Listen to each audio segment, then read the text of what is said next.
Edmonton Sports Talk. My God, I loved it. My name's Jay Milne. #Blue. Our sports update deliverer. The Coon. I'm Zachary Kubish, and you're up today. You know what, Reed? You might be on to All right, here's what's going on in the nest.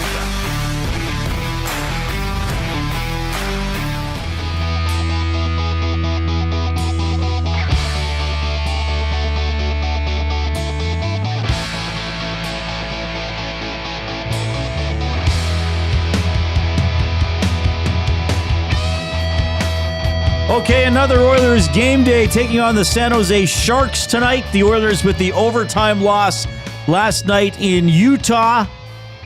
No morning skate, but obviously we think Connor Ingram's going to be the goaltender as the Oilers try to inch closer to a playoff spot. They're coming in 39, 29, and 10. They're 5-1-1 in their last 7. The Sharks coming in 37, 32, and 7. They are also 5-1-1. In their last 7 games. Both teams decent at scoring. Both teams not as good at keeping the puck out of their own net. So we'll talk about that one, break down some things from last night's game. We'll also talk about some bigger topics for the Edmonton Oilers as well. The Blue Jays are on the diamond right now. We're going to be following the game. The 6th inning just ended, and the Blue Jays are trailing the Dodgers 2-1. Blue Jays trying to snap a 6-game losing streak. The old matinee. The old Wednesday mat. The old Wednesday matinee. Nothing like it. So we'll keep you updated on that. We should do a show from there. We should. We should just fly to Toronto and do a show. That'd be awesome. In the elevator of the CN Tower. Just keep going up and down. Have you been up the CN Tower? I've not been. It's, I went up there, when was I there? 2000, 2001 maybe? Well, I've been to Toronto other times. That's when I went up the CN Tower. And I don't really remember the elevator ride. And then you're up there. There's a restaurant up there. I didn't eat, and I walked on the glass floor. That didn't freak me out. Like, I know there's a floor there. Mm-hmm. And then we went down. Was it? What's the point of it? All it was built up to be, or did it let you down? I don't really remember. I just remember doing it. I guess I just figured it's something I'm doing. I was pretty young. I was only 26 or 27. What did I know about the world or height? I didn't know how tall it was.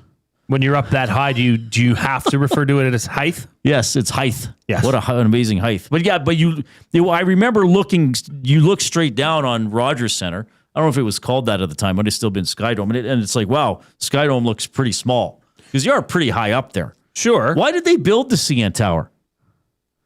Because they could? Or is it used for transmission?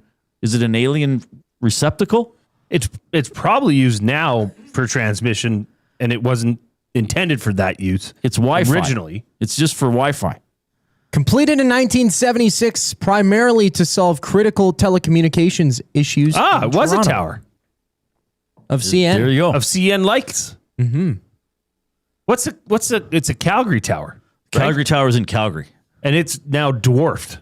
It doesn't look as tall as it once was. No, I don't even think it'd be the tallest thing in Calgary, would it? No. So anyway, we'll keep an eye on the Blue Jays game. We'll talk some Oilers. Oh, I want to let everybody know about this.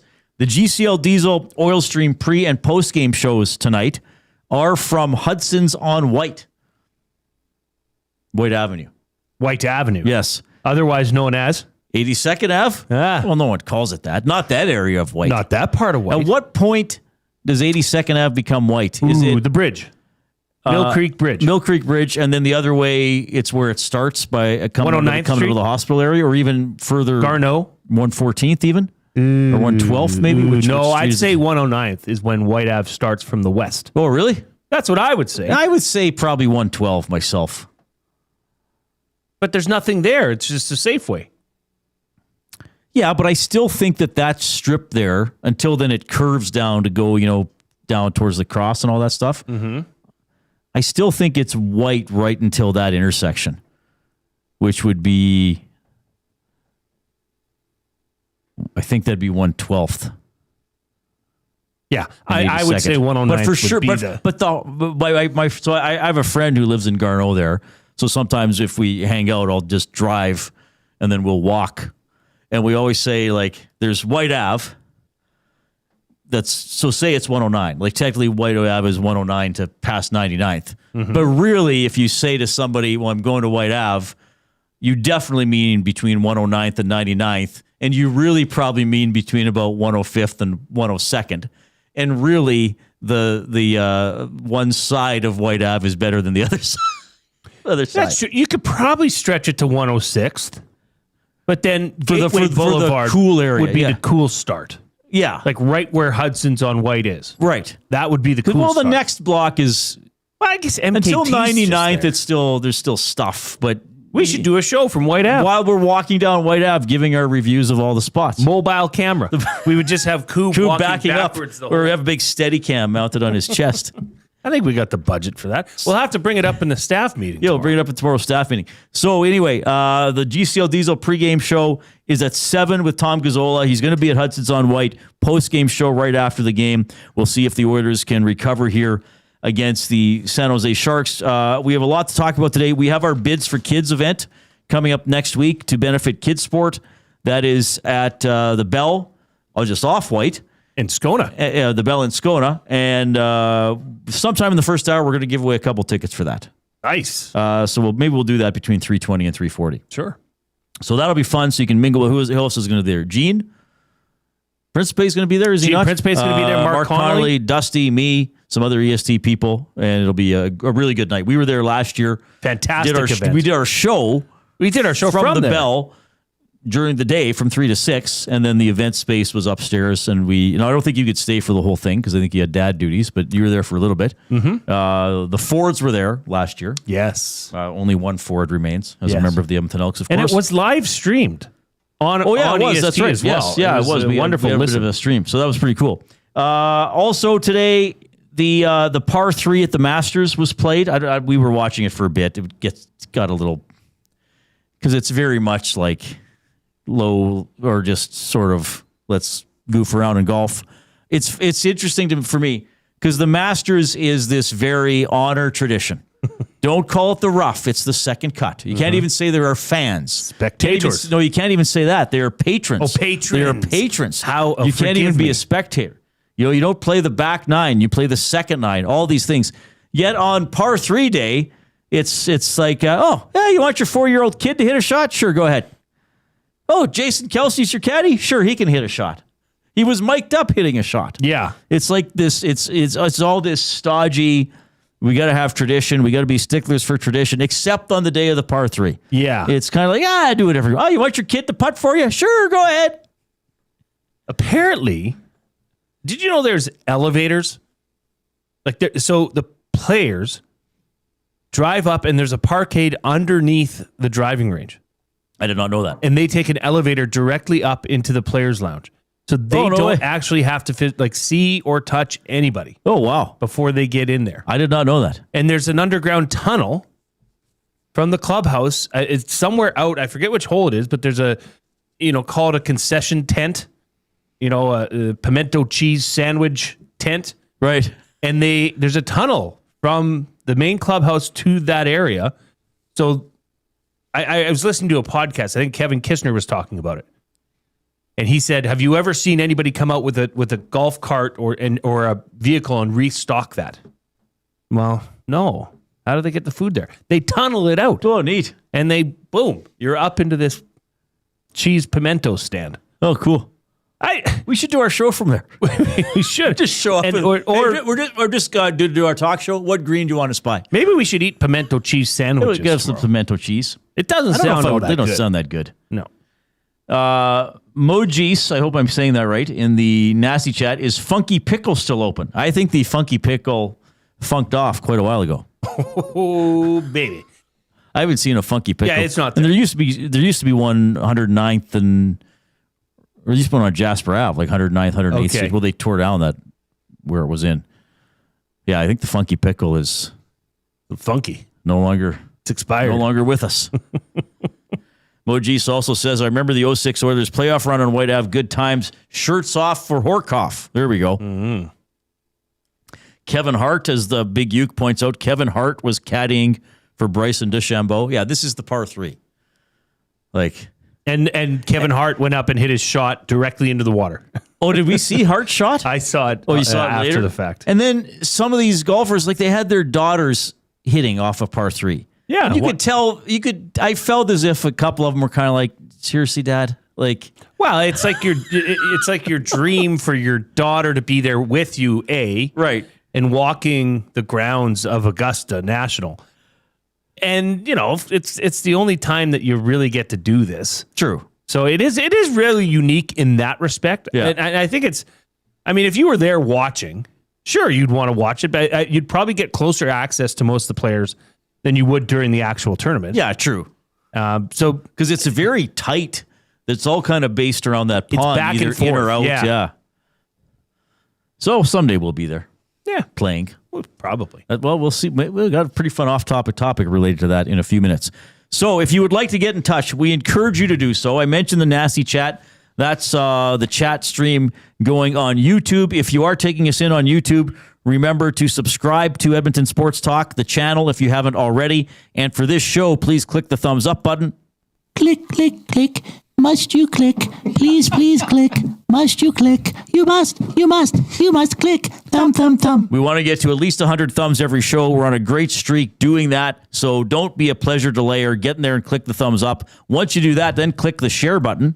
Do you believe in life after love? Link with somebody else in your life or several people in your life using email or text. You can text us. The afternoon inbox is presented by River Crew Resort and Casino, 780-218-9999. Turning 20 this year, celebrating big with over $1 million in prizes, such as 35 winners of $20,000 in casino free plays, 9 brand new cars, 56 winners of $1,000 in cash. This is a huge promotion, rivercrewresort.com, and it's going on until October 26th. Holy smokes!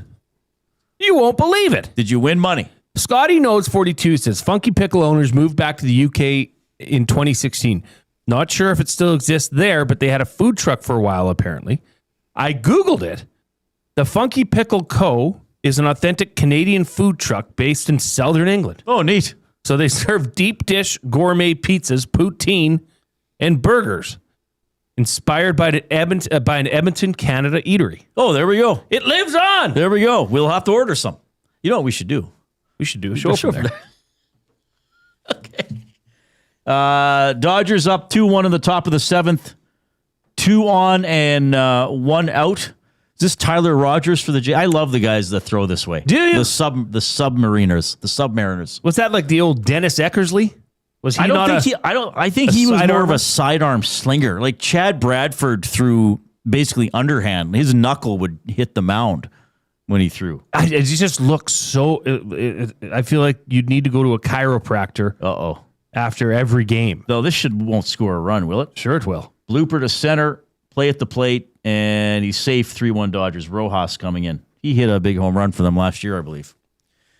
And I think he's hurt himself. Yeah, he broke his wrist sliding. He's done something, Jay. He's wearing the oven mitt. He's hurt of his left hand sliding into home. Sure. Well, he's slow to get up. Slow to get up. Because his wrist hurts. Now,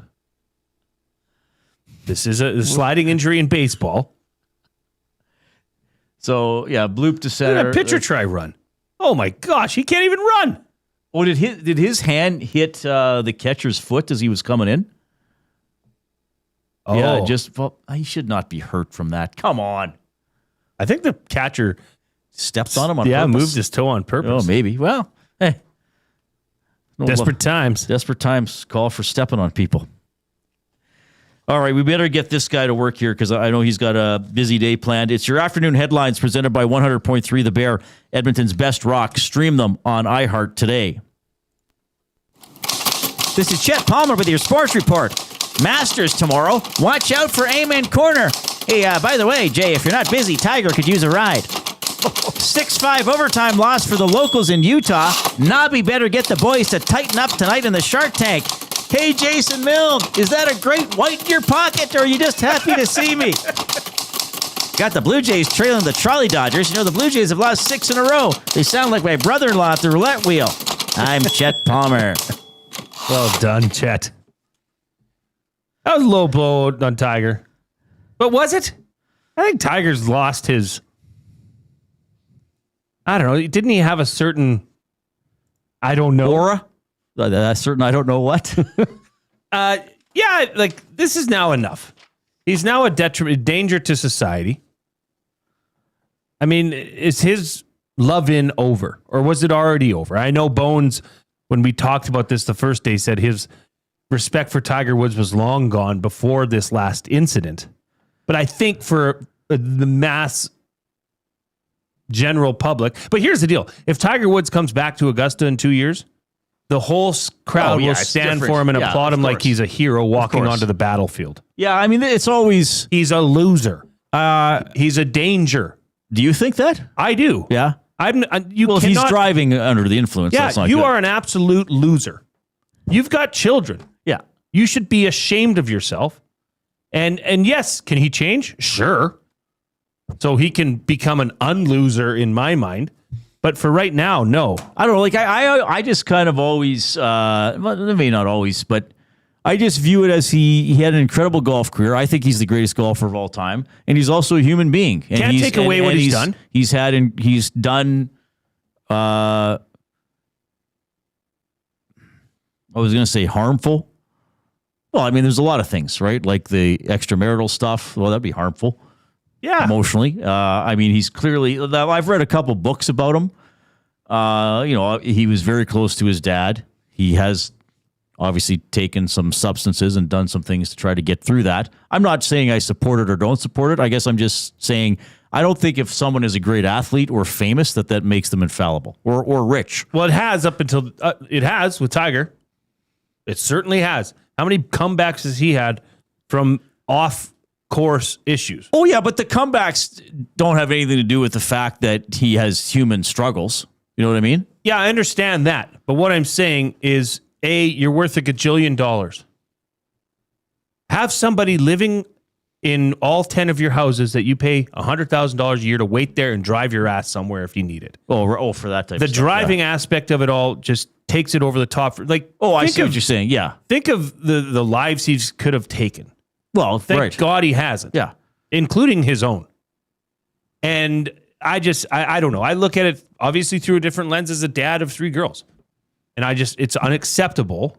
And, what if? And it's just, but I know, yeah, when he makes his triumphant return, it'll be heralded. Well, if he may not be able to walk well enough. I mean, I'm pretty sure it will happen. And when it does, he'll probably play everybody will lap it up, and so will CBS, and so will the Masters. I don't know if he will play the Masters again. Who knows? He was supposed to this year, and now he's not. Yeah. I don't know. I think of course I don't think it's okay that he drove under the influence and the things like that have happened. I just look at it though. I primarily talk about him as a golfer. Mm-hmm. I think he's the best golfer who ever lived. I would agree with you on that. Right. But that has been a while since that's been the case. Well, sure, but that's and now the memories that we have of Tiger Woods are completely different and not good. And I'm not trying to be unaware of his, addiction issues, right? And the amount of surgeries he's had, and I'm sure the amount of metal but I just don't think you can use that as a crutch on and on and on and on and on. No, I'm not suggesting he should use it as a crutch. I'm just saying that it's part of his whole story and that we can't expect people who are famous or rich to not have other issues. I'm not saying that the issues are good or excusable. I'm just saying he's gone through stuff in his life. Sure, we all have. We've all been through stuff. But when you choose to do this continually and get in a car and put other people's lives at risk, yeah, you gotta help yourself. Complete respect. Yeah, you gotta help yourself at some point. Especially read these millionaire athletes that have the means to. I mean, you and I would never consider it. It would be an Uber. Yeah, and our salaries pale in comparison to what they have. It just doesn't make sense, and enough is enough. Yeah. Well, he's not playing the Masters this year. That's a Schneider. That's foul, though. Yeah, that's foul. A loud strike. Very loud strike. As they like to say. Anyway, Tiger's not playing in the Masters, nor are you giving him a ride anywhere. I would. If we lived closer to old Jupiter Beach or whatever it's called, maybe you would. Yeah, I probably would. We have a talking to. You probably would say, Tiger, here's my number. Yeah, we got to talk, bud. If We need to go if for you're a feeling coffee. a little, if you're feeling a little off, I'll pick you up.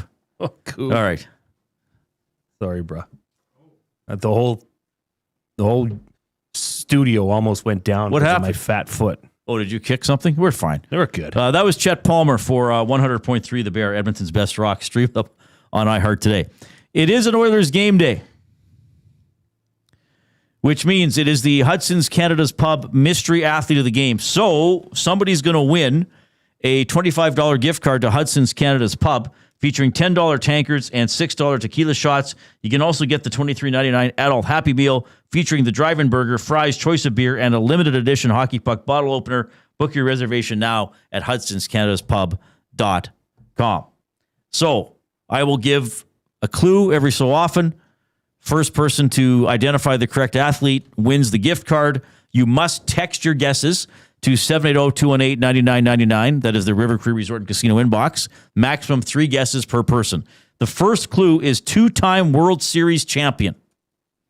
I do not know, Jay, if I have ever given, even though a couple times people guessed it after the first clue, I don't know if I have ever given a clue that has narrowed it down like that one. I don't think you have. I mean, Like sometimes I'll just say human. 2-time World Series champion is the first clue. So this one could be snapped up quite quickly. Well, I know that I got it right off the bat. Yeah. With this clue. Just with a glance. Yeah. It just kind of was a no-brainer. Yeah. So 2-time World Series champion is the first clue. Okay. That's the Hudson's Canada's Pub mystery athlete of the game. We were talking about the Masters, and that's going to be where we go with our off-topic topic presented by William Huff. Since 1952, William Huff has provided industry-leading advertising solutions for thousands of valued clients. Their unparalleled customer service combined with decades of industry expertise and a desire to make every job the very best can be is what they call the William Huff Advantage. Visit their website, williamhuff.com, or give them a shout, 780-454-4536. I just want to address something. Yes. Sorry. Bad Andy has texted into the River Cree Resort and Casino inbox. The guy is a human, so Jay thinks he's perfect? What if someone thought Jay was a loser for having a couple bad judgment moments? Geez, man. As a parent, maybe you could learn to have some compassion. Never, Bad Andy, thanks for writing in first. And never did I say I'm perfect. I'm just saying this person in question has done this repeatedly in a situation where he doesn't have to do that. I'm talking addiction aside. He doesn't need to make the decision continually to get in the vehicle and put other people's lives at risk continually. Did I say I was perfect, Reed? No. Nobody's perfect. I'm aware of that. And as a dad, that's what makes me ticked off about this most. But once again, thank you for writing in. I just wanted to address it and give you my side. Carry on, Riedrich. Okay, so it is the Masters. So picture this. You're in the Masters. You need a caddy. And the only people who are available to caddy are the employees here at Edmonton Sports Talk. Oh, boy. The off-topic topic for William Huff. Which EST employee would you want for a caddy at the Masters? And you can't say, oh, Jay in round one. No, you got the same caddy. You got to stick it out. Whether you make the cut or not. You got him for 2 or 4 rounds. Thick or thin. You got the same caddy. This is easy. This one, I didn't really have to think about this too hard. Okay. And my reasons are this. I appreciate this person's composure. I appreciate this person's ability to be instructive when he would need to be. And I also think this person might be one of the better golfers in the office, and that is our coup, Matthew Iwanek. He would be my caddy, for sure. Because I just think he wouldn't really care about what's going on outside. He'd keep me focused. Right. Right? Which, he's got that demeanor. He could natter at the gallery if they're bugging you. Yeah, he would ask cell phone, hey, quiet, please, cell phones down. cell phones, please. Matthew won. To me, that was a no-brainer. See, it was pretty easy for me because I would pick you. A, because you would have the physical endurance to carry the clubs. That's a good point. That is part of it. You would also understand my game. I think you would understand when I needed to be left alone or maybe when I needed a joke or something like that. That's a good point. And you would have good tactical advice, like because you would know my swing and you'd be like, hey, remember this is the whole you don't want to hit it into the water, so you may need to aim 40 yards in that direction, Reed, because I know you're going to pull it. So I think we would just have a good time together walking Augusta. So, but I don't think there's anybody that I would reject off our staff. But I think you would be my choice. Mex Bezzozu says he would pick Chet. Now, Chet is technically not an EST employee. He's a bit of a freelancer, isn't he? But Mex Bezzozu said he would pick Chet Palmer because he would be able to detect things in my pocket that would throw off my swing. Oh, boy. Mike, the Michigan fan, I would pick Jason Milne. I would need someone that is strong and fit to carry the large golf bag up and down the hills at Augusta. And Mike, the Michigan fan, I think is a pretty good player, so probably wouldn't need as much, you need to hit a draw, you need to fade. He just wants you for your ox-like abilities. Brute strength. Jay carry club. You carry club. You want 4 iron? That would be fun, though. Mike like Michigan. Jay like pimento and olive. Yeah, I think Mike, the Michigan fan, is at Highlands. I think he's a part of the team over there. I think he has departed. Okay. Yeah, but he apologies. was at the Highlands, yeah. But, I mean, I think he's darn near a scratch golfer. He's departed the Highlands. He has made him sound like he's passed away. He's coming to us from the other side. I think Mike, the Michigan fan, is no longer with us, Jay. What? Well, I mean, he was here, but he left. The Jays are within a run. 3-2. My guy, Dalton Varsho. Who got the RBI hit? Was it Springer? George Springer. It went off the wall, too, Reed. So Springer's on second. Who's on third? I don't know. But Varsho with a chance here to tie it up and maybe give the Blue Jays the lead. We'll tell you what happened when we get back. Oh, I didn't give out the emails. Reed at EdmontonSportsTalk.com, Jay at EdmontonSportsTalk.com. If you want to send a limerick today, the suggested another topic, hit. The suggested limerick topic is Tiger Woods. Wherever you want to take that. And the Blue Jays have tied it 3-3, and they have first and third with 1 out in the bottom of the 7th. A lot of Oilers stuff to get to today as well. We're going to keep you smiling until 6 o'clock. Here's the captain of all things smiley, Zachary Kubish.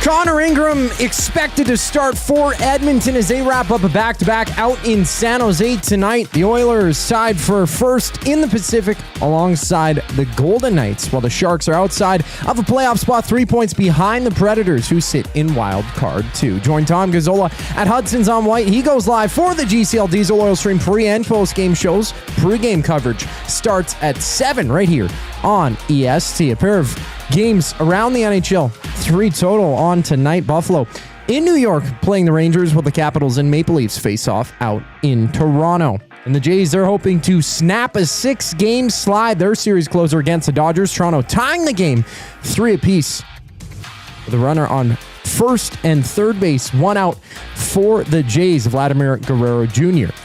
up to bat.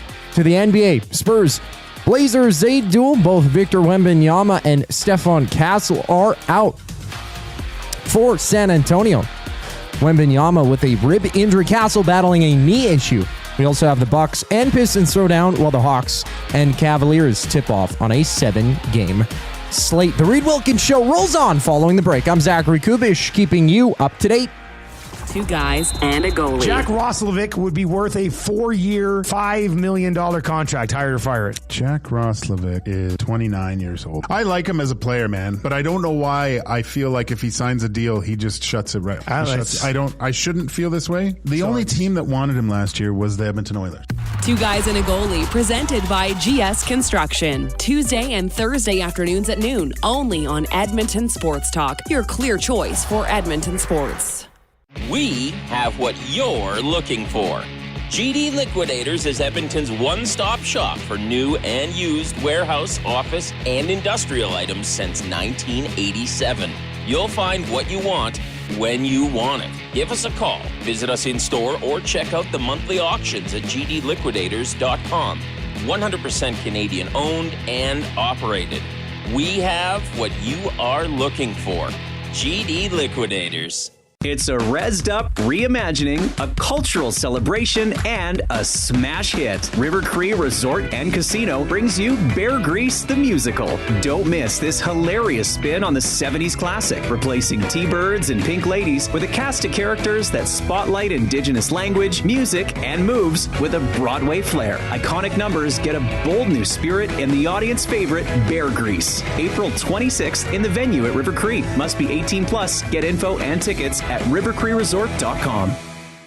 GCL Diesel has been serving oil country since 1972. From diesel cars to SUVs to pickups. From farm tractors to school buses to a big rig. From diesel generators to forklifts, GCL can test, troubleshoot, and repair all diesel fuel system components. Whether it's injectors, pumps, turbos, filters, or additive, GCL has the parts you need to keep your diesel running the way it should. For genuine diesel parts at wholesale prices, visit GCL Diesel in the West End or online at GCLDiesel.com. GCL Diesel. Diesel understood. The Canadian Brewhouse has a happy hour for any scenario. You finished work early? Happy hour. You finished work because you accidentally hit reply all to the entire company? Big happy hour. Your boss said, great job. Happy hour. Your boss said, per my last email. Ugh, emergency happy hour. You finally closed the big deal. Happy hour. With a huge selection of ice cold drinks and great food, the Canadian Brewhouse has a happy hour for whatever just happened at work. The Canadian Brewhouse. Your day just got happier. Hey Edmonton, did you know a local Play Alberta winner scored over $430,000 on Desert Fantasy? Think about the rec room you could build with that kind of cash. From major casino winners every hour to jackpots worth millions and hundreds of popular games to money that stays in the province, there has never been a better time to sign up for Play Alberta. Download the app today to get started with casino, sports, and lottery. All in one app. Must be 18 plus to play. When you gamble, use your game sense.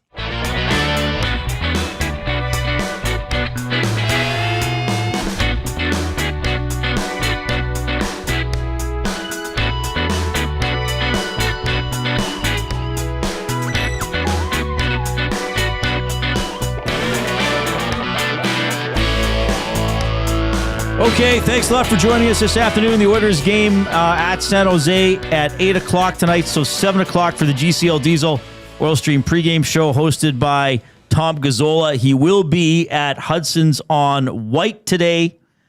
Ingram, Nedeljkovic, the expected goaltending matchup. We'll see if Szymanski comes in today on the back end or up front. I would guess, I'm just guessing, Szymanski in for Jones maybe.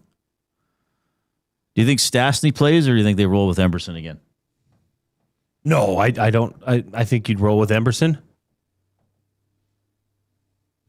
Why would you take him out? I don't know.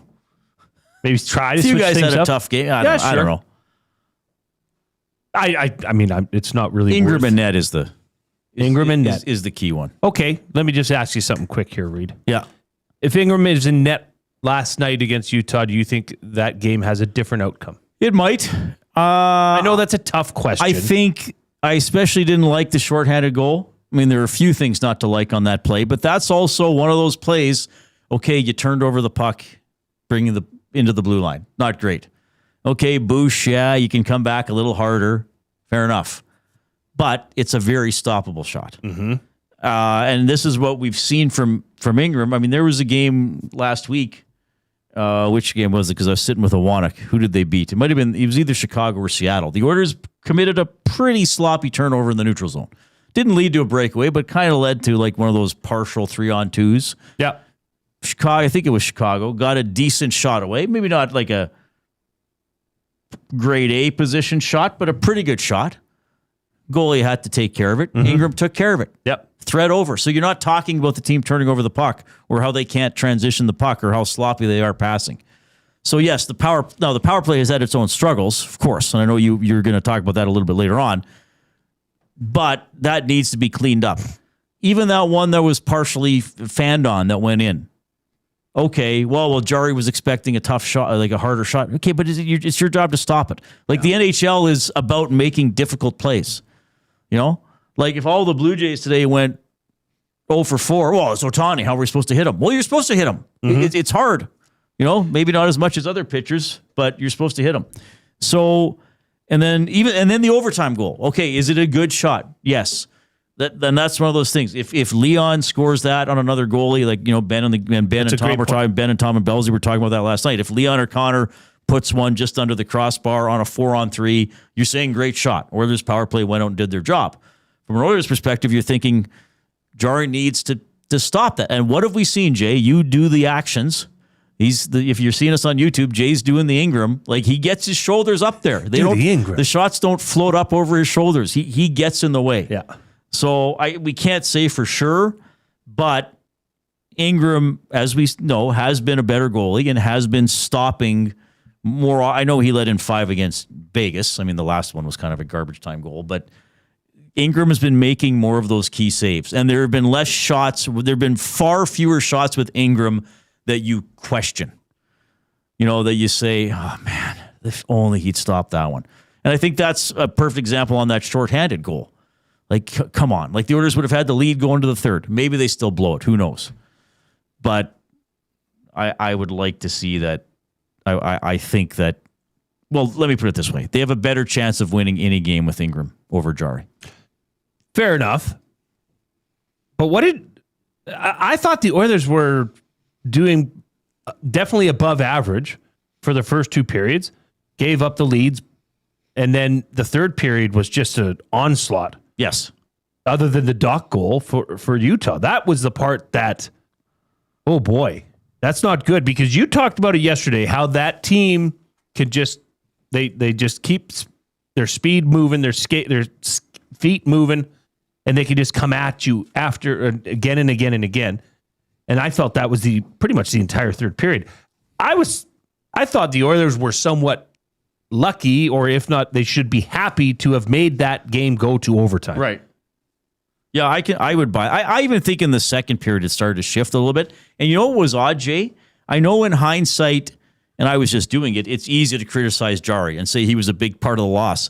I actually thought until the 3-2 goal, he'd made some good saves. And I was like, oh man, he's actually keeping the Oilers in the lead, because they're not doing much as the second period is going on, and then he gets beat, and then a few more go in. Portions of this hour are presented by Little Buckaroo Design. Since 2015, Little Buckaroo Design in New Sarepta has been saying, heck yeah! Heck yeah! We can do that. From heat press and embroidery to rhinestones, sublimation, DTF, signs, and custom decals. Decals? Michelle and her team can make it happen. Stop by the showroom at 5063 Center Ave in New Sarepta. Call 780-984-2872 or check out their website at lilbuckaroodesign.ca. Little Buckaroo Design, great to have them as a part of the Reid Wilkins Show. Heck yeah. Heck yeah. Email Reid at EdmontonSportsTalk.com, Jay at EdmontonSportsTalk.com. We love especially getting your limericks onto the show. Is that? No. They're just joshing around. Hernandez and Vladdy? I think so. Play slapping at each other, or are they? Or was that from earlier in the game? When was that? I didn't see that earlier. It looked playful. That was the end of the last inning. Yeah, it looked playful, then it looked serious, then it looked playful, then it looked very serious. Yeah, I think they were a little upset at each other. We're some people are probably watching along with us, and we are hosting a talk show, so we don't see everything that happens in the game. But that was interesting. You don't often see that usually they just will empty the benches and not actually do anything, just yell at each other, or the pitching coach will charge the star pitcher on the other team, and the star pitcher will step out of the way, and the pitching coach will fall down to the ground. Or bench coach, I guess, so it was Don Zimmer. With Pedro. Anyway. The off-topic topic for William Huff was, which EST employee would you want for a caddy at the Masters? Tube Socks has sent this in. I would choose Lieutenant Eric as my caddy for all the wrong reasons, which in this sport might actually be the only honest ones. 2 men with no business being anywhere near a manicured fairway. But that's the beauty of it. We're not here for pars or etiquette. We're here for the long walk, the bad decisions, and the kind of laughter that echoes off sand traps like a warning shot. Every hole a slow unraveling. Every swing a minor crime. We don't belong on a golf course, which is exactly why it's the perfect place for us. Who wrote that? Tube Socks. And he's picking Lieutenant Eric as his caddy. Yes. Lieutenant Eric would be a good caddy. Now, you also have to imagine us wearing the one-piece white, what do they call it? Not jumpsuits. the onesies. What are they called? Yeah. The painters. Painters suits. Yeah. That they have to wear at Augusta. Yeah, I wore one a couple years ago when we did the hole-in-one challenge at the ranch. Oh, did you? Yeah, I had a custom glue guy. Oh, no way. Mm-hmm. And by custom, I mean my daughter's painted. Now, I wonder if I would wear, if I throwaway. were caddying, if I would wear like shorts underneath and a t-shirt, or if I would be like just gaunch. I would want you to be just gaunch and not for personal reasons, just for you to be comfortable. And you'd have to have the, like, you'd have to let this thing go wind up with it down unbuttoned. almost to the belly button. Yeah. Like I want it. I You want see it my all. beer belly hanging out. Yeah. Yeah. Give me it all. I think it would suit you. Like my golfer would get fined for his inappropriate caddy I would like attire. that. That'd be great. Mr. Milne has been issued a $1,000 fine. For some reason now the Bond villain is helping do fines at Augusta National. It does sound a rather golf-like. It does, and he's the type, like Augusta National is so, so sticky for the rules that they would hire a Bond villain to enforce the rules. Oh, yes. So, Mr. Milne, you have a choice. So I hear you're unhappy about your $1,000 fine. Well, if you don't pay the fine, your punishment will be standing on this platform. What could possibly be beneath the trap door, Mr. Milne? Oh, now you'll pay the fine, will you? He's out of control. The Bond villain is out of control at Augusta. Pimento finger. It's just a stinky pimento It's pimento finger. That's his finishing move. He sticks it in your eye. Yes. Okay, let's give away 2 tickets to Bids for Kids. So this is happening on Tuesday. What is that? The 14th at the Bell in Scona. Correct. So it's you can start coming around 6. The show will be around 6:30, 6:45 with the hot stove and the mingling and the storytelling and all that fun stuff. So it's 2 tickets. 780-218-9999 is how you text us. And now I gotta be careful here. Okay, you know what? We're gonna have the first 5 people to text in an Edmonton street name. So it can't be a number; it has to be a street with a name, and you have to say whether it's Avenue, Street, Way. It can be a common one because we were talking about, but it can't be White Ave. It could be okay. So, but it could be one of the other well-known ones. Okay, so the first 5 people to send in the name of an Edmonton roadway that is named, not 109th Street. Major roadways are included? It has to be a major roadway. It has to be something that everybody will know. Okay. Yeah. And there can be repeats. We're just doing this so we get a list of 5 people for finalists, and then we'll do the roll-off with the 100-sided die for a couple tickets to see Kids Sports Bid for Kids on Tuesday at the Bell in Scona. It's going to be good stuff. Oh, boy. It can't be, you said it can't be White Ave? Can't be White Ave, since we were talking about White Ave already. Well, we're getting lots. Yeah. We could do 10. Let's do 10. We could do 10, and then, the D100 must be sweating over there in its metal shell. All right. We got Jay's Play of the Day coming up. Oh, and I have a special play of the day. Ooh. I almost said that like the Bond villain. Perhaps I have something in store for you as well, Mr. Milne. He's not the bookbinder, because the bookbinder would be like, oh, how I can't wait for Jay's Play of the Day. Yeah, okay, it's the same voice. I'm sorry. Here comes the Coupe.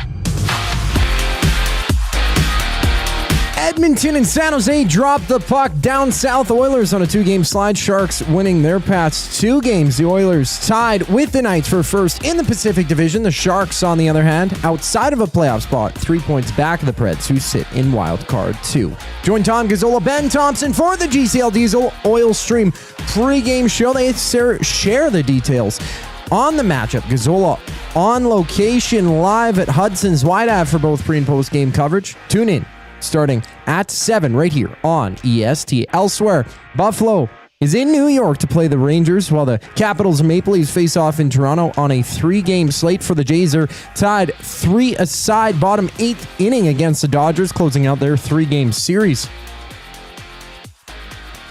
1 out for Toronto, runner on first. Jays at bat. Into the NBA, Spurs Blazers duel. Both Victor Wembanyama, Stephon Castle out for San Antonio. Wembanyama with a rib ailment. Castle battling a knee injury. The Bucks and Pistons also throw down with Atlanta and Cleveland, opening the night at 5 o'clock. This sports update is brought to you by Windsor Plywood Leduc, locally owned and operated, serving Leduc and surrounding areas since '93. They have doors, flooring, baseboards, and of course, plywood. Go see their knowledgeable staff today at Windsor Plywood Leduc. We dish some dough out on Play Alberta. Up next here on the Reid Wilkins Show. I'm Zachary Kubish, and you're up to date. The oil stream. Another pro, Colton Dock. Thought he was all around it. He was an impact player last night. Got on the score sheet. Could have gone on the score sheet a few more times. He definitely had his chances. Blew that one shot wide in the first period. Very early, yes. Yeah. He's rusty. It's been a few games. 12 games, if I'm not mistaken. Yep. That he missed. So he brought some physicality. He brought some energy. Oil Stream, presented by Boston Pizza. Monday, Wednesday, and Friday afternoons at noon. Only on Edmonton Sports Talk. Your clear choice for Edmonton sports. The Blue Jays are back for their 50th season. Whether you're swinging for the fences or tackling backyard spring projects, get the space you need with Sentinel Storage, official storage partner of the Toronto Blue Jays. Try 4 weeks free today. Visit sentinelstorage.ca for details. At Firehouse Subs, our subs are freshly toasted, stacked high, and crafted to satisfy. Each sub is piled high with premium meats, melty cheese, and toasted to perfection. Firehouse Subs brings bold flavor to every bite, all served on a freshly toasted roll. But we're not just feeding Edmonton, we're fueling it. Dig into the brisket hat trick, piled with slow-smoked brisket and melty cheese. Or go to the Firehouse Subs fan favorite, the Hook and Ladder. Made to order with smoked turkey, honey ham, and Monterey Jack cheese on a perfectly toasted roll. With 15 Firehouse Sub locations across Edmonton and the greater area, it's easy to grab a hot and hearty sub close to home. Firehouse Subs. Hot, hearty, made to satisfy. It's a rezzed up reimagining, a cultural celebration, and a smash hit. River Cree Resort and Casino brings you Bear Grease the Musical. Don't miss this hilarious spin on the 70s classic, replacing T-Birds and Pink Ladies with a cast of characters that spotlight Indigenous language, music, and moves with a Broadway flair. Iconic numbers get a bold new spirit in the audience favorite, Bear Grease. April 26th in the venue at River Cree. Must be 18 plus. Get info and tickets at rivercreeresort.com. Goodwill is one shopper, finding something I never knew I needed. A jacket, a deal, one donor, letting go of something so someone else can move forward. One program participant, learning, trying, building skills, building confidence, building a future. One purchase, one donation, one job, one choice. Goodwill is the power of one. The power of one. The power of one. The power of one. Goodwill Industries of Alberta. It all starts with one. Hockey on one screen, basketball on the next, soccer in the corner. And yeah, we've got UFC too. There's a reason we have this many screens. Because no matter what you're watching, it deserves the big moment. We don't pick sides. We don't pick sports. We put it all on. Cold beers flying. Game day eats landing. And the crowd's louder than your group chat. If it's on here. The Canadian Brew House. Our house is your house. Looking for flooring? Paramount Flooring has it all. Sales, service, and expert installation with options for every style and budget. Open 7 days a week. We've got you covered. Quick delivery and in-stock deals. Plus, EST listeners get 10% off. Visit ParamountFlooring.ca today. Must you click? Click.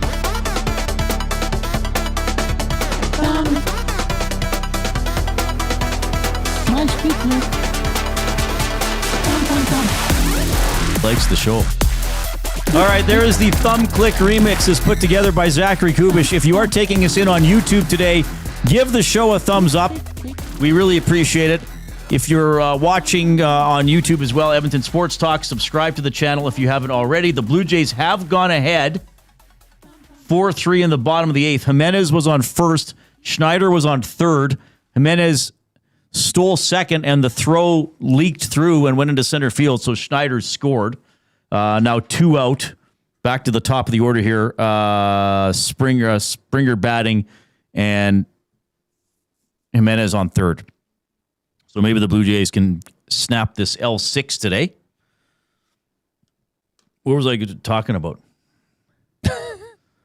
This comes in from Dry Fly Mustache Guy. Okay. In regards to the off-topic topic, which EST employee would you want for a caddy at the Masters? The off-topic topic is, of course, brought to you by William Huff. Dry Fly Mustache Guy says, I want Coob to be my caddy. He's learned from the best, and I like the idea of him cleaning my balls. Oh, my goodness. What a show. Oh, somebody's got to clean your golf balls. What a show. So we're giving away 2 tickets to Bids for Kids, the kids sport event at the Bell in Scona on Tuesday that EST is, what are we? We're helping stage it, hosting it, facilitating it. We're involved. We're involved, yeah. We're involved. So I asked people to send in the name of an Edmonton, the name of a well-known Edmonton roadway. Yeah, but we not got 'em. White Ave, because we were told. So what did we get, for example? Okay, so Ellerslie Pat. Okay. Ellerslie Road. Ellerslie Road. Who else do we got here? And we said there could be repeats. Abutsky said Mill Woods Road. Okay. Big Uke said Jasper Ave. That's what I would have said. Chris Purper said Argyle Road. Oh, yeah, well known. Casino Dealer J said Jasper Ave. Yeah. Mike, the Michigan fan, this is a different one, but makes sense given that he was at the Highlands. Ada Boulevard. Oh, yes, very good. Warren says Jasper Ave. One Ball Cash. River Valley Road. Who else we got here? You know that River Valley Road? That's down in the River Valley, eh? Ah! Sully said Castle Downs Road. Oh, yes, there we go. North side. And the Whistle Dog said Wayne Gretzky Drive. And then he added, I don't even know what the draw is for. Well, it's all right. So we're going to roll. So basically, 0 to 1 to 10, although we can count it. Yeah. Well, 0 to 10. There's no 0 on this one. But the D10 that we got from VR Montenegro has a 0. The D100 has a 100. So, yeah, the first person's 1 to 10, and then down we go. All right. So, huge roll here. And we're giving away more tickets Thursday and Friday. So that's quite exciting, is it not? Yeah. All right, there it is. So I'm going to have to stop it. It's going to stop on its own. Okay, I got to look at it from the top. 95 has come up. So the last name on the list will get it. Well, now you better know what the draw's for, Whistle Dog. You won. Yeah, you won. You won. A pair of tickets to go see the EST Bids for Kids at the Bell in Scona next Tuesday. Come hang out with us. It is next Tuesday, correct? Tuesday the 14th. Yeah. Helping out kids sport. I'll be there. Dusty will be there. I almost said George Principe. Who's George Principe? poor Louis last night, eh? Colby Doc. Oh, yeah. He was combining Colton and... He did feel bad about that. Well, I think it was at the point where Jack was like, I better say something. Because you and I say things wrong all the time, and we kind of know when it's like, okay, he just slipped up, as opposed to like, I better correct him because he's saying it wrong like 18 times. He probably knows better, but maybe he doesn't know it's coming out the wrong way. Anyway, Doc was good last night. I thought. Yeah, well, that whole, I like that line. Frederick Freddie, Dickie, Doc? Yeah. They had a good Frederick Dickinson, Doc. Because they could have had a couple other ones. Yeah, physical. They were one of the bright spots in that game for the Oilers, which I know you want to talk about a little bit later on. We will. It's Jay, it's play, he's Jay, it's today. It's Jay's play of the day. It's Jay's play of the day. Jay's play of the day. Presented by Play Alberta. Make your bets count for you and everyone else with the Play Alberta app, with hundreds of player prop bets on the biggest leagues like Major League Baseball, NHL, NBA, CFL, NFL, you name it. You're not just playing for fun, you're supporting your province. Play Alberta revenue helps fund Alberta programs and services. PlayAlberta.ca, the Play Alberta app. Reed, we've got something that came up here. Whistle Dog lives in Fort McMurray and is not going to be able to make it. So we got to roll again. I'm doing it right now. Well, that was an aggressive roll. Sure was. 58. Mike, the Michigan fan. Oh, there we go. What a day for him. Okay, I'll be in touch. All right, Jay's play of the day. If you head on over to Play Alberta, click on EST specials, you will see several specials. One you might want to talk about soon here, Reed. But Jay's play of the day is Oilers Sharks. I'm going to go with the over again. Over 6.5 goals. And Connor Ingram to have 24 or more saves. Oh, I think that's a good one. Yeah. I like that. That's really good. That's been boosted to plus 275 over at playalberta.ca. Now, look, I know that there have been people talking about a bit of an issue on the site. I've been in talks with the people that can make sure that this gets fixed. So it is in the works. But the plays you make are there. They just might not be visible to all of us, but they are there. Okay. So I understand it's being looked into. That's what I can tell you. Reed, what did you cook up here? So I have a special, and they forgot the R. They forgot the R in my first name. So it says, it looks like, I guess you'd say that Ides. Ides Masters play of the day. The Ides of March. Or the Ides of April. So this guy won his first major last year. He won the PGA stop in San Antonio on the weekend. JJ Spawn to finish in the top 10 at the Masters. That's my play. And the way I do the odds, it's 6-1. Yeah, so good. Bet $5, maybe you win 30. Bet $10, maybe you get 60. You know, take a colleague out for lunch on Monday. Wow. Yeah. I like so it. You're at the office, you know? Yeah. And you pop over into Louie's cubicle. Yeah. Hey, Louie, why don't we go head out for lunch today? Huh. And Louie's like, whoa, yeah. You're taking me out for lunch, Joe? You're the in this economy? You're the cheapest guy here. It's like, well, actually, Reid Wilkins won me some money. No, you'd say, actually, I hit Ides play of the day. So there is. There's some fun for me, too. EST specials. You've got Ides play of the day, JJ Spawn to finish top 10. So I think you can play that all the way till tomorrow morning. Probably bright and early. So if you want to get on it now. Do it before bed, just to be safe. Actually, 5:40 a.m. tomorrow morning is when it comes off. Okay. Jay's play of the day, Oilers Sharks over 7 goals and Connor Ingram 24 plus And that'd saves. be good until 7:50 probably? 8 p.m. Oh, right till 8. Okay. Right till 8 p.m. Okay. And I must address this. Phyllis loves her NHL Jets in the chat. Hey, Reed and Jay and Zach. Hello, ESTs. Hi, Phyllis. Just sending a request from Jetsland. If the Oilers could beat the Sharks in regulation, that would be great for the Jets. And yes, it would be. Well, I'm pulling for the Jets to make the playoffs. Why not? Why not? Another Canadian team. Well, here we go. Top of the 9th. 1 out. Uh-oh. Runners on first and second for the Dodgers. Still some work to do. And is Freeman coming up? Is it Freeman or Freeland? Freeman. That's Freeman. Okay. All right. Well, we'll have an update when we get back. We're going to do buying or selling now. We'll push that back a little bit. I got something on my brain about the Oilers and how they play from time to time. Here's the 4 o'clock break. The Lock Shop. Scotty Scheffler 5-1, Roms 9-1, DeChambeau plus 1,000, Rory plus 1,100, Ludwig Oberg 14-1, Xander's 14-1. Listen, I think with the season that Scotty Scheffler's having, it's very tough to stomach. Plus 550. Rom and DeChambeau are sort of wild cards for me. The live guys have not really done well here before. The Lock Shop, weekday mornings at 11, only on Edmonton Sports Talk, your clear choice for Edmonton sports.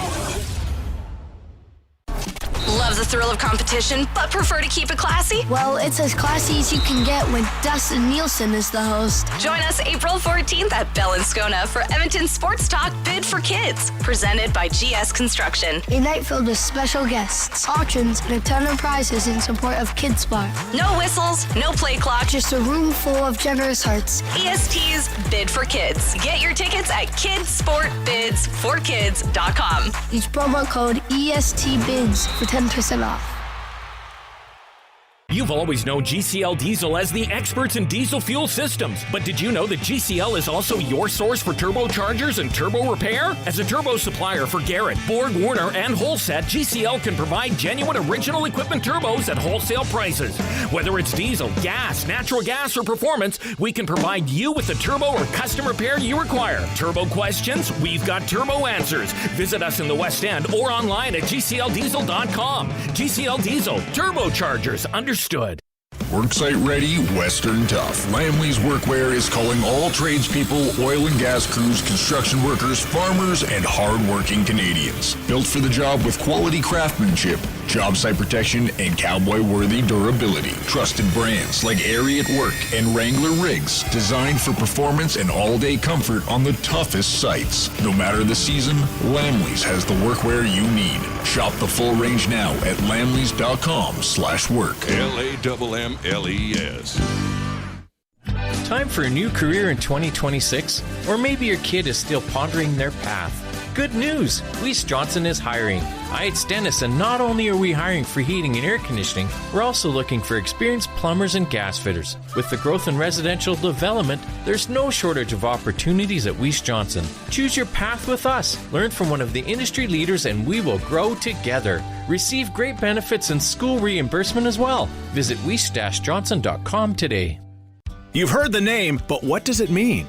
For over 66 years, William Huff Advertising has supplied signage from screen printing to digital to LED with design, production, and install in-house. It's a one-stop shop for all your signage needs. Edmonton owned and operated, William Huff has been trusted by the biggest companies and teams in the City of Champions and many others across the country to do the job.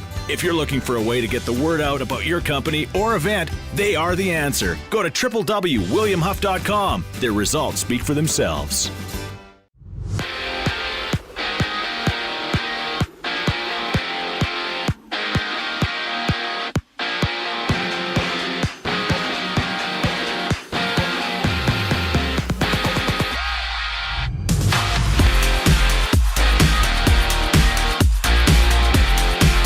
Connor Ingram expected to get the start for the Oilers out in San Jose against the Sharks. Oilers tied with the Knights for first in the Pacific, while the Sharks are outside of a playoff spot, 3 points back of Nashville, who sit in wild card 2. Join Tom Gazzola, Ben Thompson for the GCL Diesel Oil Stream pregame show.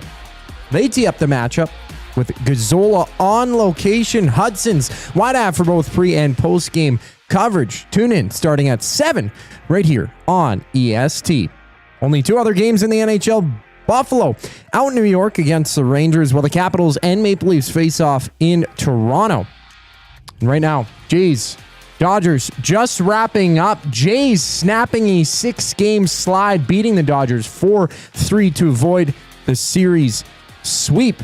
And around the majors, currently bottom 8th, 5-0 lead for the Giants against the Phillies, while entering the 9th, the Astros are down by 8 to the Rockies. On the court, Spurs, Blazers duel.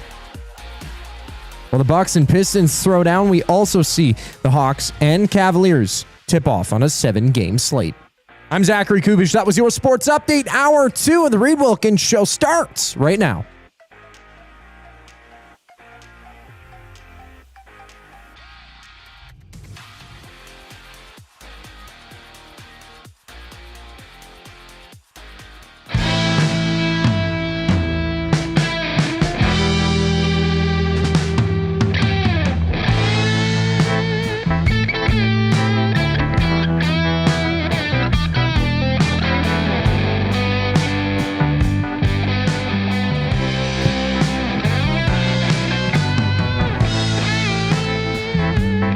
All right, Blue Jays win it 4-3, ending the 6-game losing streak. Win over the Dodgers this afternoon. Good stuff there. We are in the Canadian Brewhouse studio. Why wait for a good time? Start it early at the Canadian Brewhouse. Happy hour runs Monday to Saturday, 2 to 6 p.m. with deals starting at $3.99. Your couch can't compete with the Canadian Brewhouse. He is Jay Milne. I am Reid Wilkins. Zachary Kubish is at the technical desk. Koob, you got some compliments for is that a LaDainian Tomlinson shirt? Yes, jersey? it is. What would it be? Baby blue? Powder blue? Powder blue, I think is what they call it. Powder blue. Yeah. Now, do you remember Tomlinson playing? No. Okay. Didn't watch a single game that he played. I've seen highlights, though. All right. Found this jersey at Goodwill. It is Goodwill Wednesday. Goodwill. Cool. Okay. Good stuff. All right. Better do clue number 2. Thanks for reminding me, Jay. Sometimes I get caught up in things. You don't say. We all do. Hudson's Canada's Pub Mystery Athlete of the Game. Now, to win the $25 gift card to Hudson's, you must text in the correct athlete's name to 780-218-9999, the River Cree Resort and Casino inbox. Maximum 3 guesses per person. And the second clue is Dodgers. You're sure no one got it after the first clue? Reed, I was as shocked as you. Okay, the first time was 2-time World Series champion. The second clue is Dodgers. There we have it. Mojis in the nasty chat says, what's the latest on Draisaitl? Chris Knobloch said, was it yesterday or the day before, that he will, it might have been on Monday, that he will return likely during the first round of the playoffs. I guess he didn't totally rule out game one, but it certainly made it sound like he would return during the first round series if the Oilers are in the postseason. If they are. Right. If the Oilers miss the playoffs, he'll be back next year. That's the latest on Draisaitl. They're not going to miss the playoffs, are they, Jay? Well, Reed. Do people think I'm being a little cheeky now? They could. They probably won't. They probably won't, given there's only 4 games left, but I think their magic number is 5. Don't look now. The LA Kings have a game in hand and are sitting at 83 points. I mean, if Anaheim continues to dip. What do I keep saying here? Well, I guess I'm not keeping on saying it, but it's a little more possible today that it's Oilers Kings in the first round. Don't say it. Tortorella has the Golden Knights going, the thing that I feared. The Ducks can't win a game. They've lost 4 in a row. What if LA passes Anaheim, Vegas finishes ahead of Edmonton, you got Oilers Kings in the first round? Just saying that's something to strongly consider at this point. Oh, boy. Well, you don't think so? It's possible. It's possible, Reed. I mean, a few teams would need to not play that well at all over their remaining 4 games. Well, really just Anaheim. Just Anaheim. Because if the LA passes Anaheim, now the wild card does not matter. If you get up to third in your division, the wild card does not matter. And I mean, Anaheim got manhandled yesterday. 5-0 at the hands of the visiting Predators. Right, who have jumped ahead of LA into a playoff spot, but LA has a game in hand. We are buying or selling for Damon Bunting, a consistent top-producing realtor in the greater Edmonton area for over 18 years. He and his team would love to help you find that right home or make the move from your current home. Community-driven, he understands what it takes to make a difference in our city. Check him out, DamonBunting.com. Instagram handle is Damon Bunting Real Estate. So, rightfully so, a lot of frustration about the Oilers game last night. Now, again, if you didn't care who won, you would have been like, what a game to watch. But we saw them get the lead. We saw them take advantage of a goaltender who's having an okay season, but just can't stop anything the Oilers shoot at him. And then we saw them get the lead back a couple times after losing it and still find a way to lose the game in overtime. And as you were talking about, kind of get increasingly outplayed as the game went on. Yes. And have a goaltender who did make a few saves, but not nearly enough. But I want to note this, the shot attempts in this game, which is shots plus blocked shots plus shots that were wide. The Oilers only had 45. The Utah Mammoth had 81. So these are pucks that are going at the net with the intention of being a shot on goal. But some of them go wide. Sometimes you just miss the net. So the Oilers had 26 shots on net. 8 of their shots were blocked, and on 11 occasions they missed the net. Utah missed the net 33 times. That's an insane total. They had 31 shots on net. 6 of them went in, and 17 blocked by the Oilers. 33 shots where they just had a chance and missed the net. Oof. So the Oilers, I mean, that's often a sign of puck possession. The Oilers didn't have it enough. They don't break that down by period, huh? Well, you could, but you'd have to look at each individual one. So sorry, I didn't do that. But in the third, there would have been a lot. I would have thought in the third that really would have ramped up because the ice was certainly tilted in Utah's favor. Right. And that to me is the concern about this team right now is, okay, you can get a lead, great, but it doesn't seem like they can really hang on to it. It just, I don't know, that killer instinct's not there. And Reed, of course, we're not naive. We know they're missing 2 of their top players. Right. Right? So you do need to take that into consideration. Has the power play, was it clicking? I mean, they were 1 for 3 last night, but that was one player scored that goal. But that player plays for the Oilers. And it was on the power play. And it was on the power play. But then they go ahead and give up another shorthanded goal. Right, where they are were still net 0 goals since the departure/injury of Leon Draisaitl. That's true. Yes. They've scored 3 power play goals. They've given up 3 power play goals. Given up 3 shorthanded goals. Or shorthanded goals in 27 opportunities. Yeah. Mojis in the chat says, I hope I'm saying that right. I don't know if I've seen that name in there before. Correct, Mojis. Correct us if we're wrong. Yeah, M-O-J. It's like Mo Nice, but with a J. Wouldn't read too much into that game. That was just poor goaltending. And we talked about that. Maybe if Ingram plays, it's a different story. But I guess what I want to look at for buying or selling for Damon Bunting is this is who the Oilers are this season. Of course you're frustrated. Of course it was encouraging to see them allow... Well, how many goals did they allow on the 5-game winning streak? 7? It was only 7 or 8, wasn't it? Where's my game log? I was going to write that down and I forgot. It wasn't very many. Because they had a shutout. They allowed 1. They allowed 2. What did they allow? 3 against Vegas? 2, 3 against Vegas, so that's 5. 2 against the Ducks, that's 7. Kraken shutout.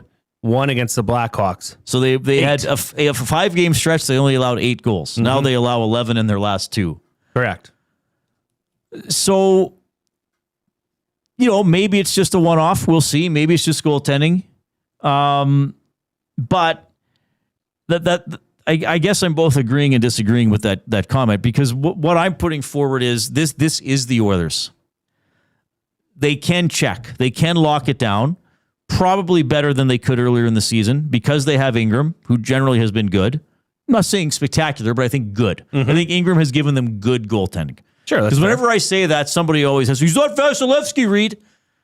Settle down. He's in a large pool of good goaltenders, which is fine for the Oilers to have good goaltending. And I do think, as we've talked about, they've had a little bit of different mentality in some of their games. And I do think Dickinson and Murphy have helped, and now maybe Doc's going to get a chance to help. He did last night. But still in the DNA of this team is a team that plays with its head in the clouds and can't calm down the puck and makes too many unforced errors or bad pinches. And I think last night, when you get into the playoffs, the teams get tougher every round. You're not going to have a stretch of games where you play 2 good teams and then you get a last place team. It's the same good team over and over again. And so it's discouraging that the Oilers can't calm things down against a good offensive team. Utah's a good offensive team that's been feeling it. What did we say yesterday? 19 goals in their previous 3 wins? Yep. And then they go out and score 6 more. So we knew that they could score. We knew that they were feeling good offensively, and the Oilers couldn't do that. And what was I just talking about? Winning in the NHL at the highest level of sports is doing difficult things against other exceptional athletes in that sport. And the Oilers weren't good enough to calm down another good offensive team. Sometimes you get into the playoffs and it's like, oh man, that team momentum scored all years. They scored all year long. And then they got to the postseason and they couldn't beat the good checking. Well, the Oilers didn't have the checking or the commitment to slow down the Utah Mammoth. So here's really the question. The Oilers will probably make the playoffs. I know I'm still being a little cheeky because it's possible but unlikely that they could miss. It does worry me that they're not going to have Leon for these last 4 games and Hyman for the next 2. And here's what's going to happen. They're going to get into the first round and they will probably lose a game or 2 by a wide margin. 6-1, 6-2, 7-3, 8-0, whatever. They're going to get their ass kicked at some point in probably the first 4 games of the series. And you'll think they just can't beat this team. So the question is, can the Oilers do it 4 times out of 7 games? Against whoever, Utah, Vegas, or Anaheim to start with. Forget about Colorado, Dallas, and Minnesota for the time being. If the Oilers make it that far, that's a whole other beast that we'll deal with. So if the Oilers play Utah in the first round, which at this point, well, that would be the matchup right now, right? Mm-hmm. Okay, so the Utah might score 6, 7, 8 in a couple games. You write them off. Can the Oilers keep it under control or outscore Utah 4 times in 7 games? We know there's going to be a crap game. At least I know it. I shouldn't speak for everybody else. I know it. here's the thing that could happen. The Oilers could win the first round in 6 or 7 games and get outscored in that series. I actually think that that's likely. You know what a very famous series was in which that happened? The 2025 World Series. Right. The Dodgers won it in 7 games. The Blue Jays outscored them 34-26. Right. Because the Dodgers won the close games and the Blue Jays won the blowouts. I could see that happening to the Oilers in the first round, where they win the series but get outscored. Because the Oilers win 4-2, 3-2, and lose like 7-2 and 6-1. So to me, it's not a question of can the Oilers lock it down for an entire series. Because I'm going to tell you flat out right now, at least in my humble opinion, the answer is no. The answer is absolutely no. The Oilers cannot do it for an extended stretch of games against another playoff caliber team. They cannot do it. They just failed to do it against Vegas, and they just failed to do it against Utah, 2 of their 3 possible first-round opponents. So I sure as heck don't believe they can do it several games in a row over 7 games. The question is can they keep it under control 4 times in 7 games? And I think they can. I think they've proven they can. How many games this year was it 2 wins, 1 loss? 2 wins, 1 loss. Oh, yeah, lots. Can't get over the 3-game hump. Well, they did a couple times, and then one they extended to 5. But this team is streaky. And would you think it's fair to say, Reed, that they can't stop the momentum when it starts? They have a hard time slowing down another team's push? I think that's fair, yep. That's problematic in the playoffs and as you move deeper. Now, would the addition of Leon Draisaitl and Zach Hyman help that? Or have you seen enough evidence from the regular season? It would help, but I mean, they've lost a lot of games with those 2 guys in the lineup. But I don't think Draisaitl is going to play game 1. So you might not have Draisaitl for the first 2 games of the series. You got to try to get a split without him. Mm-hmm. Now, if you have him last night, maybe you get another power play goal. Maybe you don't allow the shorthanded goal. Because that was botched from when they got the puck, from the point they got the puck over the blue line, right? Correct. So, I mean, Evan Bouchard could have looked like he gave a damn, but whatever. It's okay. Hampton Steve in the River Cree Resort and Casino inbox 780-218-9999. Fully agree with Reed. For approximately 80% of the season, the Oilers have been loose defensively and have been terrible defending off the rush. While that 2-week sample size was encouraging, at the end of the day, as Maya Angelou said, when someone shows you who they are, believe them the first time. Fair enough. So, and look, I'm actually, I see the comments, good old negative Reed again. I'm actually not saying that the Oilers can't win a playoff series. Let's just forget about this cup first round. I'm not saying they can't win the series. I'm actually saying they might win the series. I'm saying they're very capable of winning the series. 1 or 2 But I'm eggs. saying the games they lose, there's probably going to be a couple ugly ones or 2 where you're going to think, oh my God, they're done. They can't do it. That's just who they are. Like when they have a stinker or a bad part of a game, it tends to go quite badly. Okay, but assuming Connor Ingram can stay healthy, don't you think that calms this team down, the Oilers? Yeah, fair. Defensively? Yeah, probably.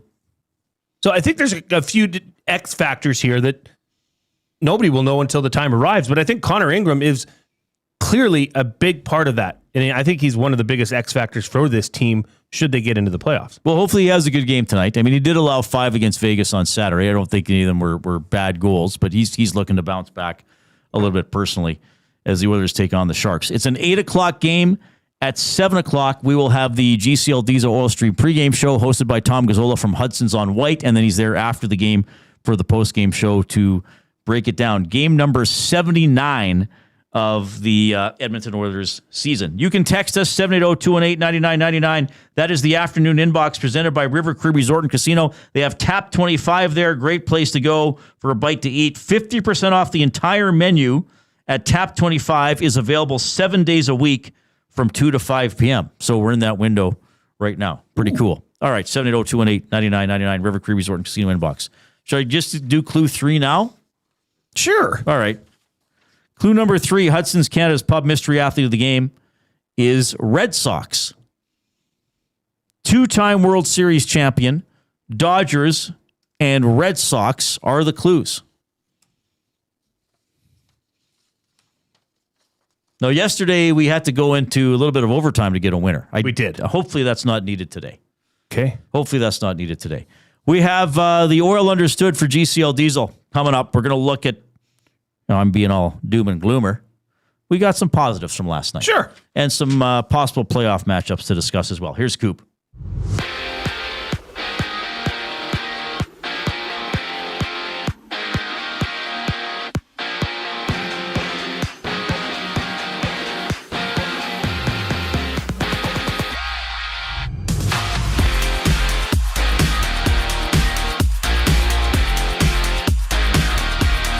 Connor Ingram expected to start for Edmonton out in San Jose tonight. Oilers dropping their past 2 games while the Sharks have won 2 straight. The Oilers tied with the Knights for first in the Pacific Division. The Sharks outside of a playoff spot, currently 3 points behind the Predators in Wild Card 2. Tom Gazzola, Ben Thompson hit the airwaves for the GCL Diesel Oil Stream pregame show to tee up the matchup. Join Tommy on location at Hudson's Wide Ave for both pre- and post-game coverage. Tune in starting at 7 right here on EST. Also on the ice, the Sabres duel the Rangers, while the Maple Leafs play host to the Capitals. Buffalo and New York go at 5. Toronto and Washington shortly after. To the NBA, Spurs Blazers duel on a 7-game schedule. Victor Wembanyama and Stefan Castle are out for San Antonio. Wembanyama with a rib injury, Castle battling a knee issue. Elsewhere, Denver takes on Memphis, with the Clippers and Thunder clash. 3 games live in the majors, including the Cardinals and Nationals. Bottom 8th inning, St. Louis up 4-1.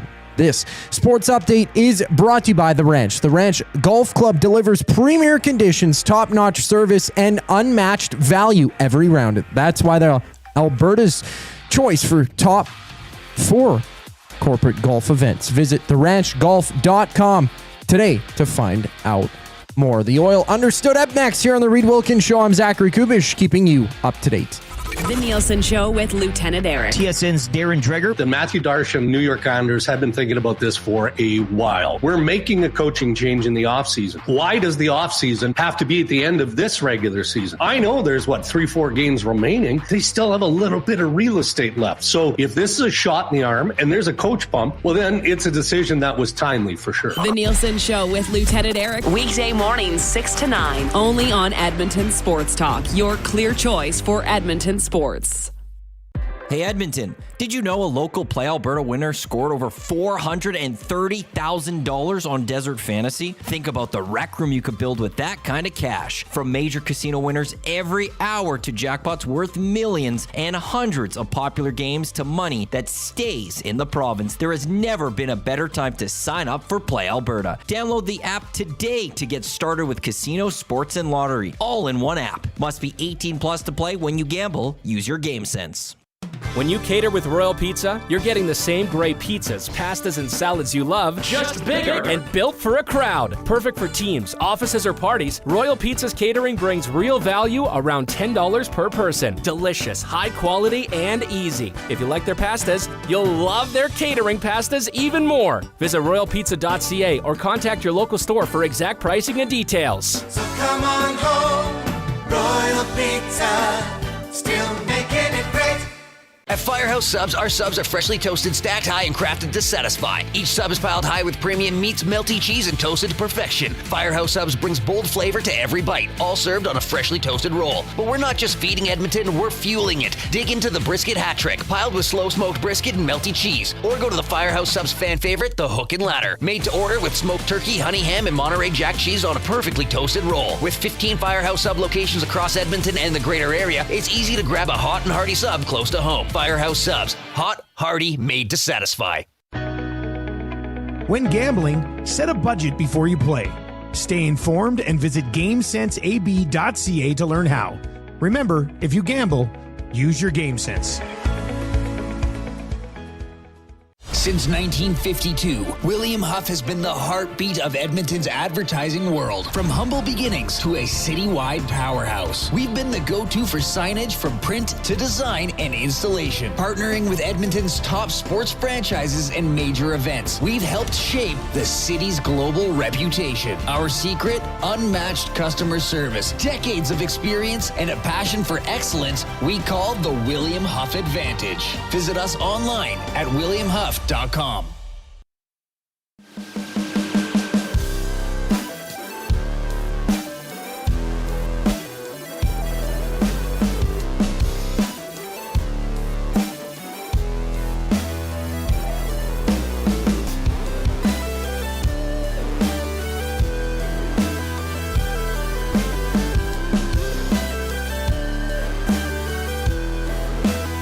We appreciate you tuning in this afternoon.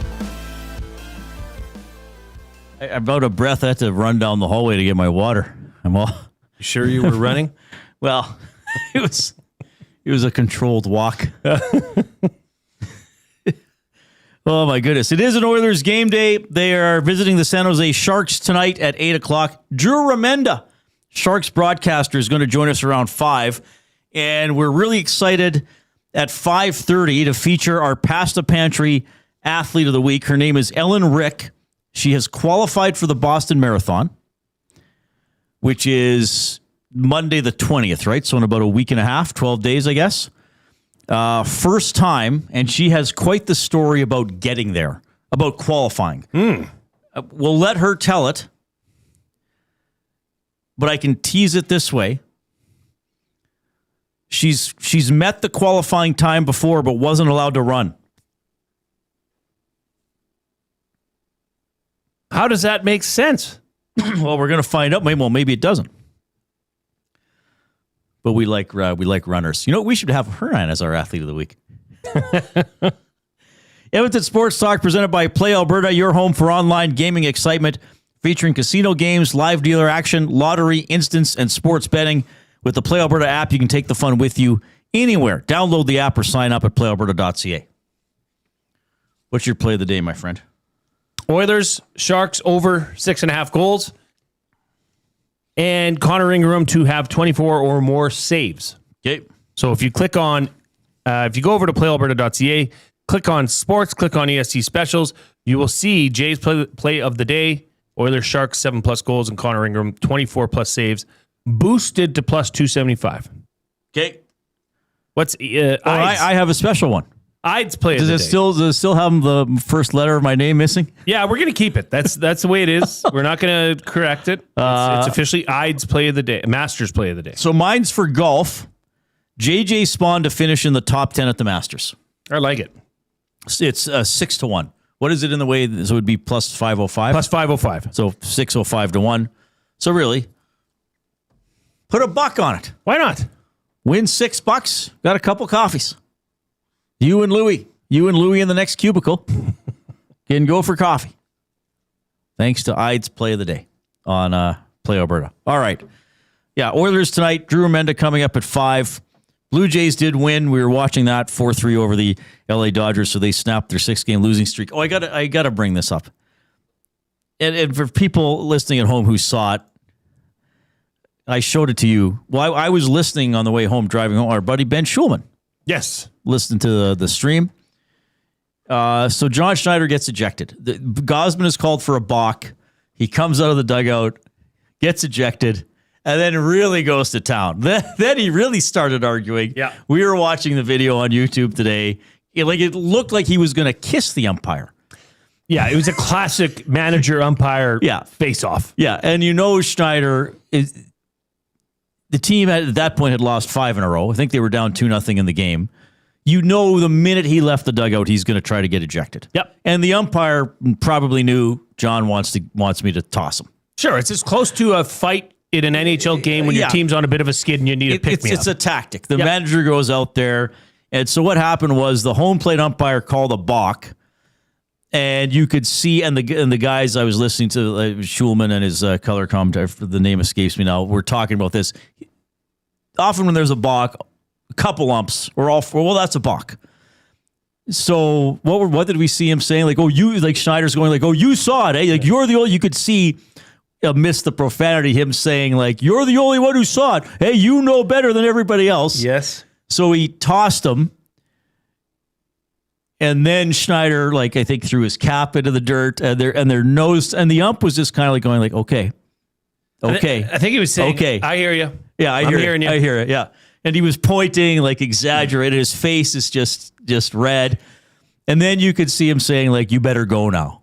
Or you better, right? Or you better be done now, or something like that. You could read the lips of the ump saying that. But you just love the performance aspect of it. But part of me thinks he was right in being that upset. I agree that he was. I don't know what was different. I do think it was a bad call. What was different in Gosman's setup than anything we've seen? I'm not sure. Him? Yeah. The balk thing on its own is, but I do think it was a bad call. Yeah. But then Schneider's like, okay, I got to try to light a fire. And it's just part of this odd dance that baseball has that the other sports really don't have. You know, that the that the coach, so to speak, can get nose to nose. You see a coach in the NHL get ejected? Rarely. I mean, Woodcroft got ejected a few games before he got fired. But baseball has that extra level of personal confrontation. And I wonder if an umpire has ever just been thought to himself, I know that he's trying to get ejected, so I'm not going to eject him. Interesting. Because it's a bit of a, Yeah, but he was, he wasn't afraid of getting ejected. No. But he was not. B, I think he had a good argument as to why was that called a balk. Yeah. So that same umpire would have been somewhere in the field today? He would have been on third today, I think. Yeah. Sure. He was not the crew chief, because Schulman was saying on the radio when Schneider kept going at it that, okay, the crew chief is now walking. So it's all that sense of, okay, we're going to let him go on, and then we're going to eject him, and we'll still let him go on. And then the crew chief's probably like, okay, enough of a show here, John. We got to get you out of here. I wonder if he hears it today. Because he was on third baseline. That's right in front of the Blue Jays bench. Well, if we were there, he would have heard it from us. No, from the dugout. Or if it's you don't go there. Oh, probably not anymore. Was that a balk? Is that a balk? If you and I were in the stands, that's all we would have said to him the entire game. Oh, heck yeah. Yeah. Like him tying his shoe in between innings. Balk. Oh, you got a balk there, buddy? Like we would have learned his name, what minor leagues he worked in. Yeah. Yes. How are things in the Atlantic League? You're headed back there, aren't you, pal? Yeah, Max, he says a great question for Ref Week. Umpires handling and knowing the situation, knowing that a guy wants to get. That would be a good question. Coop, write this down in your notebook, okay? Make a notation. I shall bind your notes for you later tonight, Mr. Kubish. Now they have that automatic, or not the automatic, but that review for the balls and strikes. Balls and strikes. Yeah. Which the Dodgers used on the first pitch of the game today, and it was not even close. Couldn't believe. Yeah. Anyway, that happens right quick. The umpire knows right then and there if he was wrong in his call. Right. Or correct. But I wonder if this guy maybe got the sense that because of the seriousness and the tone of the argument coming from Schneider, that he figured, maybe I did get this right. Do they think that in that time? I don't know. They're so confident. I'm sure he looked at it later, or there's a supervisor or something that says, hey, let's look at that balk. Or why did you make that call today? As opposed to the other 1,000 pitches that he's thrown? Right. With the same setup? Yeah. Anyway, that was an interesting moment. It's always a fun thing about baseball. The Oil Understood is presented by GCL Diesel, providers of the best diesel engine components around. From turbochargers to injectors, fuel pumps to sensors, they are the critical engine component experts. Proud to serve Edmonton and Northern Alberta for over 50 years, and now a partner of Edmonton Sports Talk and the Reid Wilkins Show. GCL Diesel. Diesel!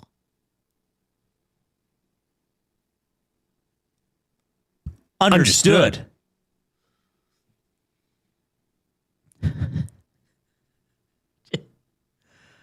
Did you have Vasily Podkolzin as the sixth leading scorer for the Oilers with 4 games left in the regular season? I wouldn't have had that, no. I don't think anybody would have had that.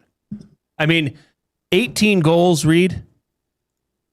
17 assists, 35 points in 78 games.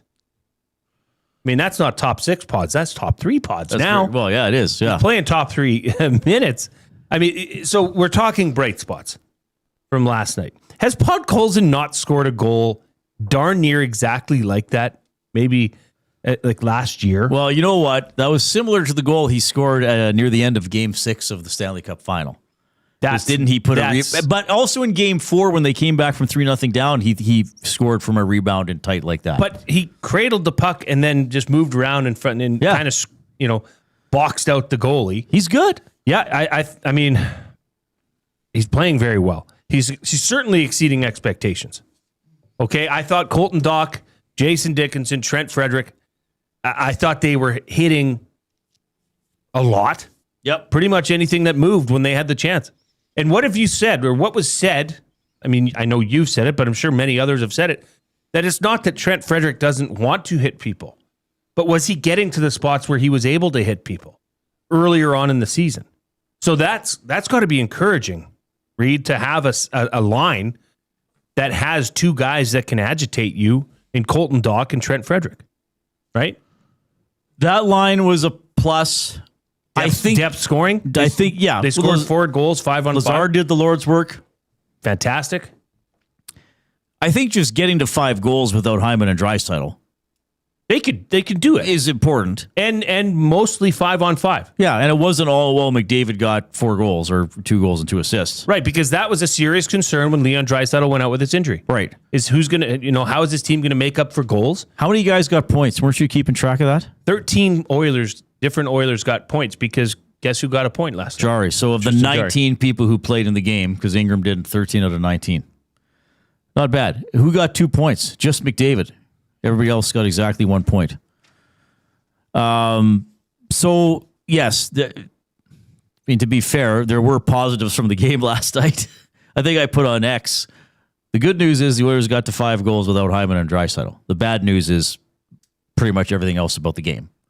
Yeah, and I somewhat said a similar comment, but I said at least they got a point. Well, that would have been a crusher to lose in a regulation. I mean, you would have liked 2 points, but if they would have been outright behind Vegas at this point after leading most of the game yesterday, that would have been pretty disappointing. Do you? Okay, let's pick the nit here a bit. Matt Savoy being a little. Do you think at that point in the game, in that early on in overtime, is that a little bit too aggressive of a forecheck? Well, I mean, 3-on-3. Turn it because you he think turned you over steal the puck and you're going to step in front and score. Yeah. Because we looked at it today in slow mo, and I mean, it wasn't like there was a skate in this. His skate was not in his full speed. I thought it was an obvious penalty, and then you see it slow down. It's like, wait a minute, where did he actually get him? But I understand why it was called. He might have got him on the inside of the hip. Yeah, but it wasn't near the skates where you would think it was. I mean, that's the but whole. Do you live to fight another day? If you're, if you're maybe more of an established player in the NHL, does he need to peel off? Like sort of give him some token pressure and then get back, or even hustle back and change? Now I understand the frustration of what happened recently. The puck was stripped from him and he turned it over. Yeah, but is that a learning point and a teaching point for him? Yeah, probably. And I mean, you also don't want him to get the puck in overtime and just pass to McDavid. Like, I got to pass to McDavid and get out of the way. Tough play. I mean. Savoy has been a positive story. Okay, in that situation, if you want to say he made a mistake, then fine, he made a mistake. But he was not the only Oiler in that game. I'm certainly not sitting here pointing fingers. No, I know you're not. No, I know that. But just tough play. I mean, yeah, probably. I mean, I guess you could say it's easy for me to say you got to keep your stick off the guy, but he's thinking he's going to reach in and steal the puck off his stick. Yeah. But maybe that's a situation where you let the guy know you're there. But let him carry behind the net and then get back into the neutral zone to possibly check. Or like I said, even hustle off to the bench to change. Tough play for Savoy, who I thought, had a decent game once again. Yeah, other than the lack of ability for them in the third period to counteract the pressure that Utah was applying. Right? Yeah. But this momentum shifts in games that seem to be bigger and more sustained as you get further through the regular season and certainly into the playoffs. Yes.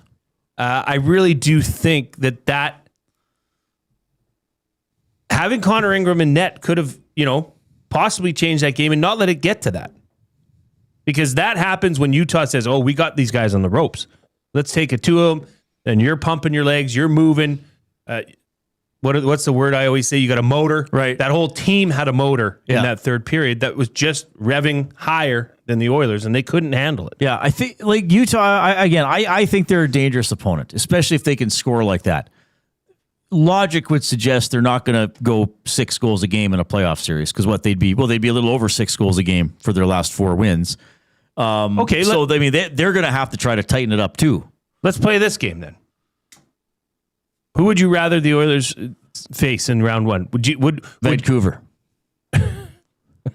Not mathematically possible. Sorry. And actually, it's not mathematically possible for them to face the Flames or the Blackhawks either. True. But realistically, okay, would you rather see Vegas overtake the Oilers in the Pacific and win the Pacific, and see Edmonton have to face off against Anaheim and or a team that's up and coming if Anaheim truly does fall off? See, I now think Vegas has become the most dangerous first-round opponent. More dangerous to the Oilers than Utah. Probably, because they have guys who've been there before, and they have Tortorella, and they have a lot of skill, and maybe Carter Hart, this is his bounce back. I think Utah is very good. The thing is, Vejmelka cannot stop the Oilers for whatever reason. I guess he got the win last night. So he does have his second win against the Oilers under his belt, but his save percentage and his goals against average would be atrocious. I would put it as this. In teams that the Oilers would prefer to face in the first round, first I would put Anaheim. How come? I just think the offensive abilities of the Oilers will outweigh the offensive abilities of the Ducks. And, I mean, Anaheim's still sitting at a minus 19 goal differential, Reed. Okay? I just, for whatever reason, and I know Beckett Seneca and all, like they do have tools there. Yeah. They've got good players. I just think the inexperience in the playoffs would be something that the Oilers could feast on, or at least have more confidence against. Right. Utah, I mean, Reed, if you watched that game last night, Oilers fan, Mammoth fan, or indifferent, that was a hell of a hockey game. I mean, that was exciting. Oh, it was exciting for sure because there were so many mistakes. I mean, you throw 5-6 games like that at Oilers fans, they may not make it. They may not want it. They may not want it. So I would go Anaheim, Utah. Then I don't know. Like maybe it's just because I sit beside you every day and the John Tortorella theory is rubbing off on me. Maybe. See, Brian in the chat says full strength Oilers beats Anaheim, Vegas, and Utah. That's a very intelligent comment. You know, the Oilers team with Hyman and Draisaitl against Utah, that's a game changer. Well, yeah, of course it is. But they're not going to. I do not believe they'll have Draisaitl for game 1. And that's, talking about whether it be Anaheim, Utah, or Vegas, Reed, I would just say it's safer to assume that you won't see Leon Draisaitl for the series. I'd say there's a better likelihood of him missing that series than there is him playing in it. Given how things I'd say there's a better likelihood of him missing the series than there is playing in game 1. And then I think if he misses game 1, he also misses game 2. Sure. 780-218-9999 is how you can text us, the River Cree Resort and Casino inbox. And we are coming to you from the Canadian Brewhouse studio. UFC 327 going down Saturday at the Canadian Brewhouse. Feel every hit, takedown, and knockout with TVs at every turn, cold drinks, and electric fight night vibes. The Canadian Brewhouse, our house, is your house. Jay is fired up about something to do with school sports. Here comes the Coupe first.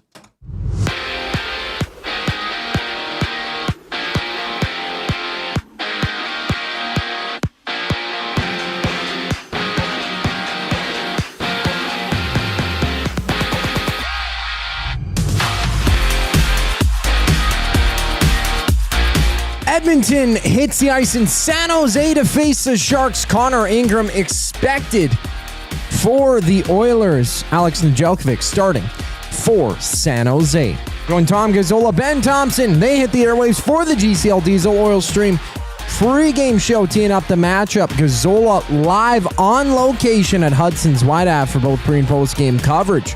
Tune in starting at 7 right here on EST. Also on the ice, the Sabres duel the Rangers while the Maple Leafs play host to the Capitals. Buffalo and New York start at 5. Toronto and Washington go at 5:30. In the NBA, Spurs, Blazers, they duel both Victor Wembanyama and Stefan Castle are out for San Antonio. Wembanyama with a rib ailment. Castle battling a knee issue. Some other action. Denver takes on Memphis while the Clippers and Thunder clash on a 7-game slate. And right now in the majors, 5 games underway midway through the 9th. Cardinals up 6-1 on the Nats. And the Braves are up by 6 against the Angels. Top of the 9th inning. This sports update is brought to you by Paramount Flooring. From custom homes to small renovations, Edmonton's top builders and contractors rely on Paramount Flooring. Their in-house team handles everything from selections to completion, keeping projects on track and on time. Visit their showroom open 7 days a week or find them at ParamountFlooring.ca. We get fired up next for Gemco Fireplaces. I'm Zachary Kubish, and you're up to date. The EST Hangout. Your updates were pretty good. I was like, that looks like a great trip. Yeah, and then he throws the, hey, you want to golf at 9 o'clock in the morning tomorrow? And I'm like, yeah, sure, buddy. And then he goes, I go, who are we golfing with? And he's like, Wahlberg. And I go, inside. Did you see this? Inside, I'm thinking, oh, Donnie? The EST Hangout, presented by Sentinel Storage. Weekday mornings 9 to 11, only on Edmonton Sports Talk. Your clear choice for Edmonton sports. Hey, Dad, I'm coming home from university. Before they come back from school, get extra space with Sentinel Storage. Affordable and convenient storage solutions. Try 4 weeks free. Plus, students save 10% on rental. Visit sentinelstorage.ca for details. Goodwill is one shopper, finding something I never knew I needed. A jacket, a deal, one donor, letting go of something so someone else can move forward. One program participant, learning, trying, building skills, building confidence, building a future. One purchase, one donation, one job, one choice. Goodwill is the power of one, the power of one, the power of one, the power of one. Goodwill Industries of Alberta. It all starts with one. Looking for quality building materials and friendly advice? Visit us at Windsor Plywood Leduc, family owned and locally run since 1993. From interior materials for doors, flooring, baseboards, and all the finishing touches to all you need for your outdoor projects like cedar lumber for decks and fences, plus all the plywood you'd need. Our full-time on-staff carpenter can help with anything odd-sized or custom, and from domestic hardwoods to exotic selections, we've got you covered. And if we don't have it, we'll track it down for you. Windsor Plywood Leduc. We're the experts you need to know.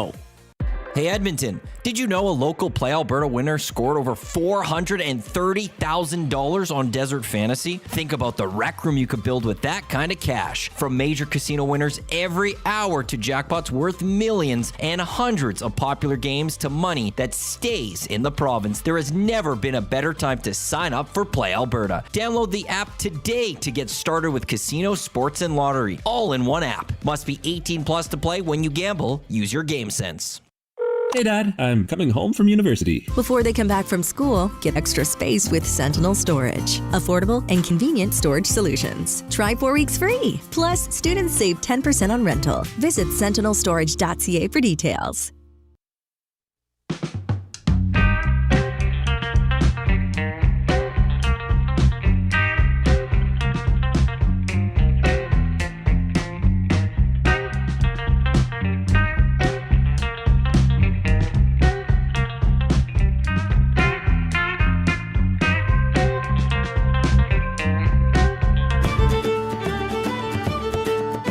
All right, we got a limerick here from Les Sweet. Sporting his signature red shirt, Tiger crashed, but nobody was hurt. Drives better from the tees. Bargain pimento cheese. Pecan caramel chocolate cluster for dessert. Very good. Well done. Very good. Yeah, we want your limericks today working in something about Tiger Woods, if you want. River Cree Resort and Casino inbox at 780-218-9999. Timber Woodsman asks, do we know what's happened to Hyman? The answer is simply no. No, I don't think they've ever However, been specific. What did Knobloch say Monday? He'll play next week in one or both of the home games. And you and I both got the sense that should this have been game one of the playoffs? He would have been playing all along. Exactly. Yeah. So, yeah. But Draisaitl doesn't sound like he will return until during the first round. All right, Drew Remenda coming up at 5 o'clock. We'll talk Oilers, Sharks, and who knows what else. We do have Fired Up here, presented by Gemco Fireplaces, proudly serving Edmonton and area for 45 years, the authorized dealer for Napoleon Fireplaces. Whether it's gas or wood burning, look no further than Canadian-made Napoleon Fireplaces. All the Napoleon products you need are available at Gemco, 9281 50th Street. Okay, I want to have a quick discussion about this, and I don't think there's maybe a right or wrong answer, but just a question as to why this has changed. But as a parent who has children, well, one child that's in junior high, the other two are in elementary, but I mean they're not far behind, and they play sports. And my question to you, Reed, to Coob, to the listeners, to the viewers, is should there be a fee to play public school sports? Okay, now we were discussing this early, and I've talked to I talked to my parents. I know, Reed, you talked to your dad, and I discovered that when I was going through junior high and high school, there was no fees to play on the basketball team or to play on the volleyball team or to run track. Now, I mean, I've got a daughter who's in 3 sports, maybe 4 even this year. And I mean, you're being asked to pay, $700, $800, $900 for your kid to play in these sports because there's fees associated with it. Right. Okay. Now, I'm not sitting here on my soapbox saying this is take this down. I just wanted to have a discussion. Now, I talked with an administrator in our district about it. All right. And I said, look, what's going on with this? And this administrator said they are funded based off of academics. Nothing is funded for extracurricular activities. 0. Okay. And it's been that way for quite some time. Okay. So I don't know when this was changed, who changed it, and why it was changed. But aside from sports, which you get bills for, you also get bills for shop class, for cosmetology, for foods. But prior to the school year, for our daughter who's in grade 8, we had to pay almost $900 in fees. So combine that with sports, you're talking a serious amount of money. Right. For a public school. To me, saying that, it just doesn't sound like it makes sense. Now, I clearly don't know what's further up the chain and how this all comes down. And I don't want this to become a political thing because this has been like this for years. Right. But do you think that you should have to pay for your child to play school sports? And the flip side of this, for me, is what about the kid that they can't play it? They can't play school sports because they can't afford the fees. Now you're excluding somebody just based off of the pay-to-play model. Right.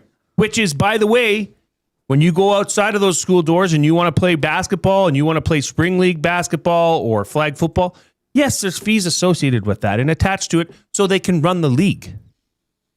But as a government-funded public school student, it just seems odd. Am I out in left field, Reed? Yeah, I don't know, because it's been a long time since I was in school. I did talk to my dad, who retired about 20 years ago, but he said he had no memory of students paying to participate in extracurricular activities. Like, now he said if there was a road trip, team goes for an overnight tournament, the kids got to have money to pay for meals and stuff like that. Yeah. But yeah, he didn't recall anything that was pay to participate over the course of his career. And you would not think in a public school that would be the environment. Now, has this happened? Well, I guess you're just experiencing this happening for the first time. So I was going to say, how long has this happened? But you want to find that out as well. Yeah, and when this change happened, okay, because let's see here. Jeremy says, I know you don't want this to get political, but it's going to get political really quick. Well, it doesn't have to. This is more of just a question as to funding aside, because there's been several governments, take your pick, that this is run through. Right. And it hasn't changed. Right. But it just, do you think that I'm in left field for suggesting that? And that, if you want your kid to do something extra, you have to pay extra for it. Well, you bring up the fact that you also had to pay for shop fees and cosmetology. Are any of your kids in those programs or enrolled? Yes, they are. Okay. They would only be charged if they were enrolled in those classes, Coop. So it's not like every kid gets, but you have to take electives. That's part of the curriculum, right? You have to take these courses. Right. That is part of the schooling offers. So you can't really dodge it, is what I'm saying. Yeah. You can't just say, well, don't play sports then. Well, okay, you could not play sports. I don't want this to be lost in this conversation, is that I'm not thinking necessarily about the people that are and say, hey, I think sports are good for my kids. Winning or losing aside, I think and I really believe that. I think that teaches them an element, and that's a part of school that is very important. Sure. Aside from academics. But does this discourage kids from playing sports? I don't know. Is there processes in place where, hey, we can't afford to play basketball, but Jimmy's really wants to play? What do they do? Because it would really suck if Jimmy can't play basketball because there's fees associated to it. Right. At his public school. At a public school. Right. Because we're seeing already, unfortunately, you hear, well, the son or daughter couldn't play minor hockey, minor soccer, or whatever because of the fees and the non-school sports. So it would be pretty discouraging if it's like, well, they can't play public school sports because of the fees. Yeah. Now, there is a ton of conversation coming in. I'm going to get to a few of them. Mikey says, my school could exempt fees due to families having lack of funds. He also says he would say it's about 15 years or more since this has changed. Okay. Because it wasn't always this way. Right. It wasn't this way. So 15 years, that jives with my dad's career. Yeah. Jeremy says extracurriculars are just going to be that. Schools aren't funded enough to put money into extra anything. So if your kids want to play a bunch of sports, you're going to have to pay. My kids are 13 and 9 in Sherwood Park as well. And I understand that. Okay. That's, I guess, not what I'm debating here. Right. It's the flip side. And when did this change and why was that funding taken away? Because I'm sorry, but call me biased. I think that is as important extracurriculars in school as it is sitting in math class. I do. I think you get a lot of valuable life lessons out of sports, out of band. Well, and you find out about other things you're interested in. Out of drama club. You're not just talking about, drama, dance, shop, whatever. You find out about who you are and your interest as a person. Well, that's a good question, Jay. I don't have much to contribute to this with not having kids. And again, I did talk to my dad this afternoon. You were there when we were on the phone. It's been 20 years since he taught, but he didn't have any memory of kids being charged to play sports or anything like that. So we can revisit this too, like tomorrow or later in the show. Maybe we should, because come up, but maybe people will hear this later and think I want to tell Jay what's going on. So feel free to get in touch. One way you can do so, 780-218-9999, texting the afternoon inbox for River Cree Resort and Casino. Check out the River Cree mobile app, free to download, get exclusive offers and promotions, get show tickets, make reservations for hotel rooms and restaurants. It's safe, secure, and it's easy to use. That's also where you send in your guesses for the Hudson's Canada's Pub Mystery Athlete of the Game. Clue number 4 is Marlins. So the clues have been two-time World Series champion, Dodgers, Red Sox, Marlins. Those are the 4 clues. Oilers and, I almost said Mammoth, that was yesterday. Oilers in San Jose tonight at 8. Drew Remenda from the Sharks broadcast booth when we get back. Two guys and a goalie. Jack Roslovic would be worth a 4-year, $5 million contract. Hire or fire it. Jack Roslovic is 29 years old. I like him as a player, man, but I don't know why I feel like if he signs a deal, he just shuts it right. I shouldn't feel this way. The only team that wanted him last year was the Edmonton Oilers. Two guys and a goalie, presented by GS Construction. Tuesday and Thursday afternoons at noon, only on Edmonton Sports Talk, your clear choice for Edmonton sports.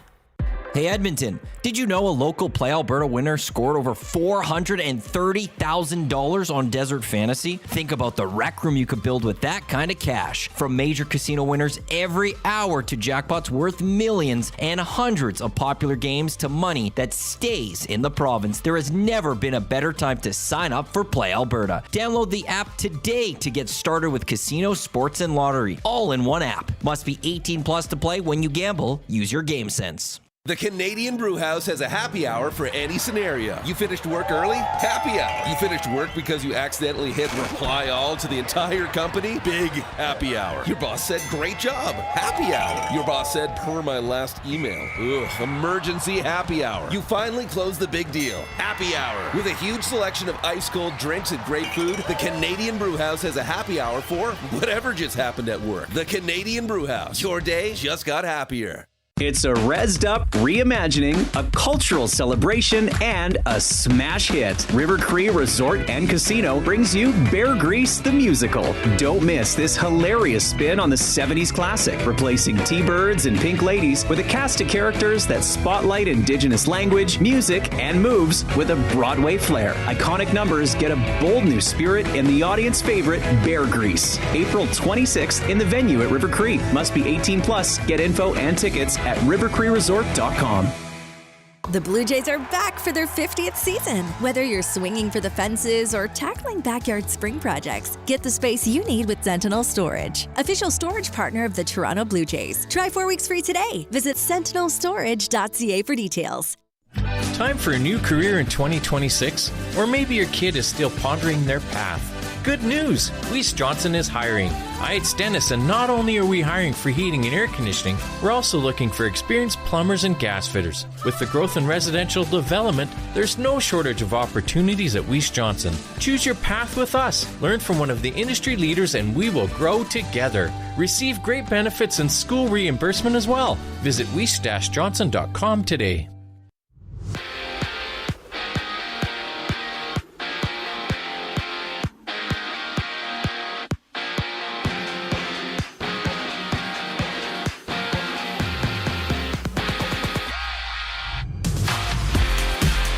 Edmonton and San Jose dropped the puck. Oilers on a 2-game slide. Sharks winners of their last 2 games. Oilers tied with the Knights for first in the Pacific, while the Sharks are outside of a playoff spot, 3 points behind the Predators, who sit in wild card 2. Join Tom Gazzola, Ben Thompson for the GCL Diesel Oil Stream pregame show. They tee up the matchup. Gazzola on location at Hudson's Wide Ave for both pre and post game. Tune in starting at 7 right here on EST. Also on the ice, the Sabres duel the Rangers, while the Maple Leafs play host to the Capitals. Buffalo, New York meet momentarily, while Toronto and Washington drop the puck at 5:30. In the NBA, there's 7 games tonight. 5 o'clock. Hawks, Cavaliers go at it. We also see the Timberwolves tipping off with the Magic, and the Bucks facing the Pistons. In the majors, 2 games live, end of the second. Cubs up 1-0 on the Rays, well, bottom first. Marlins down 2-0 to the Reds. I'm Zachary Kubish. That was your sports update. Hour 3, the Reid Wilkins Show starts right now.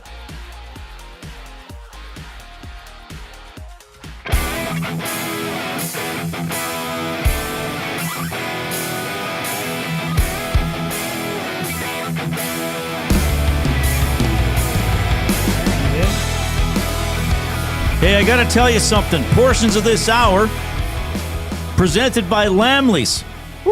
Built for the job, made with quality craftsmanship, and designed for job protection with cowboy-worthy durability. Lamley's workwear combines safety with all-day comfort, featuring brands like Ariat Work and Wrangler rigs, designed to withstand tough conditions and deliver performance across every job site. Visit lamleys.com/work to see how Lamleys can make your workday better. Now, our workday is going to get better because of our next guest. And his day is going to get better because not only do we have that live read, which is only a week into the show, we also have this little, we have Drew's face on. We're going to see him smile as I play this. LAMMLES.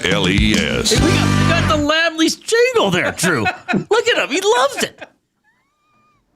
I'm going to Nashville soon, so yeah, I would have that in my head. Yeah. Yeah, that's You're great. Well, singing nothing that in my head says the whole like time. we're all prairie guys. Like nothing says being on a talk show. Not only do you get the Lamleys read, you get the Lamleys LAMMLES. It's a perfect way to bring you in, buddy. How are things? Things are good. Things are good. A lot of fun here. Still in the hunt. 6 games left, and the Sharks are still in the hunt. Nobody picked the Sharks to be like that this year. We've seen a 100-plus point season from Macklin Celebrini, second all-time in franchise history to have that many points in a season. Most, of course, by a teenager. Macklin's been amazing, but the team is, guys, I'm telling you, I've been around a lot of teams in my life. I've been a coach in some of them, and I've been broadcasting for most of them. I've never been around a team that has this much great culture. The guys love each other. The guys play their asses off for each other.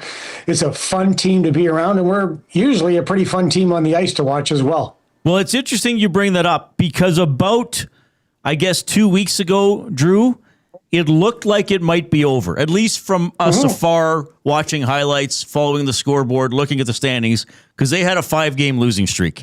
And that would have been games of what, like about 62 to 68 or so? Like, that's not a good time to have a 5-game loser. And now they're 5-1-1 in their last 7. So you got to have a good culture to rebound from that. Well, they do. And, when you, first off, you look at the veteran players they have, and they've got Tyler Toffoli, won a Stanley Cup. Dmitry Orlov's won a Stanley Cup. You've got Barclay Goodrow, who has won 2 Stanley Cups. You've got guys that have got veteran presence in a guy that you guys had. And I honestly, guys, I cannot believe you let him get away in Vinny Desharnais. And this guy is one of the most amazing individuals on the planet. He is such a good man, such a fun guy to have in your room, and he has played great for the Sharks this year. The Sharks penalty killing with him in the lineup is around 85%. He is, and he's been great for the young guys, and Sam Dickinson and Shakir Moukmadoulan. And then we got young guys. We got a lot of young guys who've got a ton of energy and a ton of zip. Oh, another guy I forgot to mention, Ryan Reeves.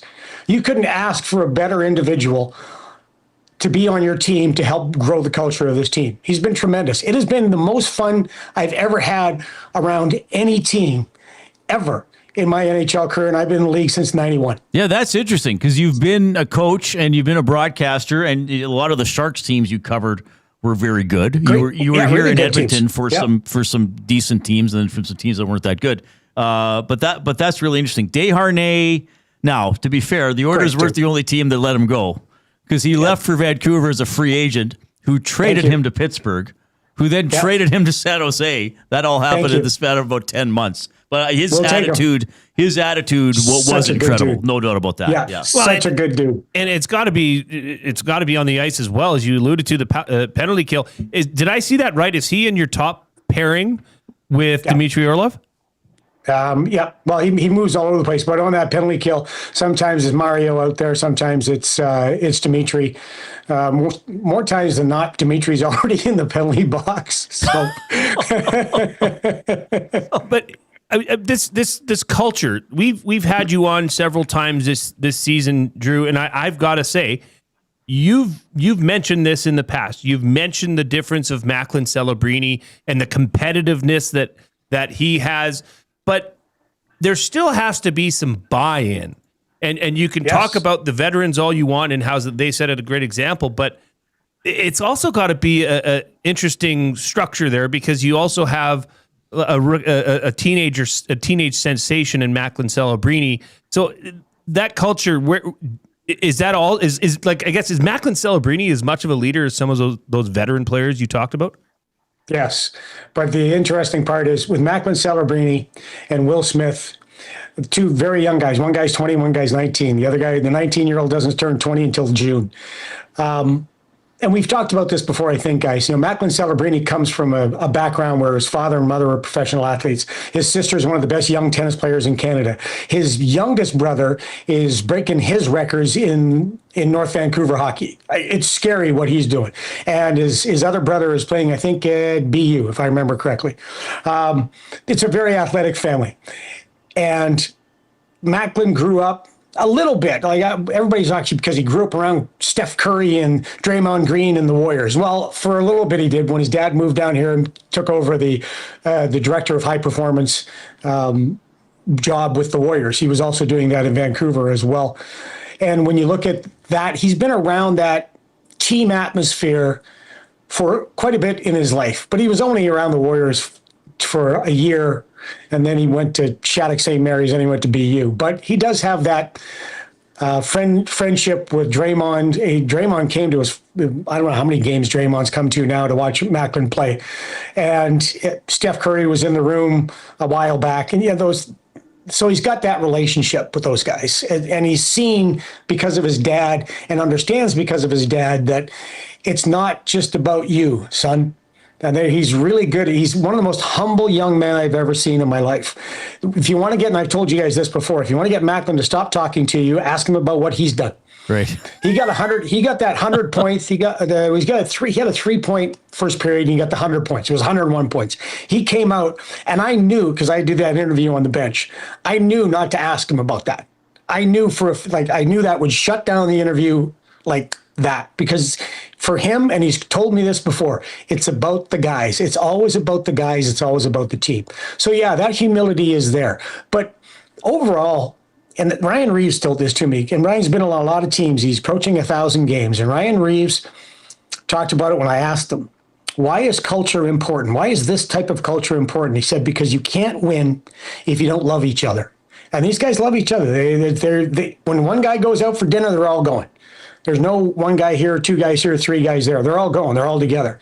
So that culture, I think, is one of the reasons the Sharks have played so well this year, and that buy-in that you've talked about, Jay.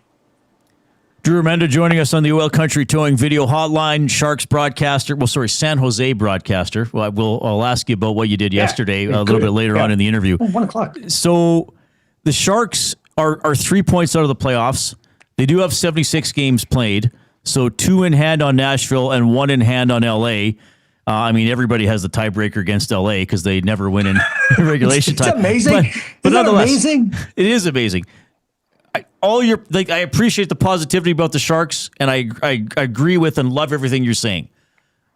But the math is the math. How do they get in? Tell us about the remaining opponents. The Oilers, obviously, tonight. How realistic is the path for them to get that 8th spot? They at least have to get a split between tonight and tomorrow night in Anaheim. So they got to get a split in that.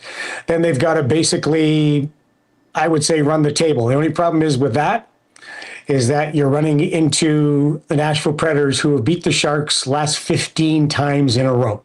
And the way that Nashville plays, fast, heavy, track back really well, take away the neutral zone.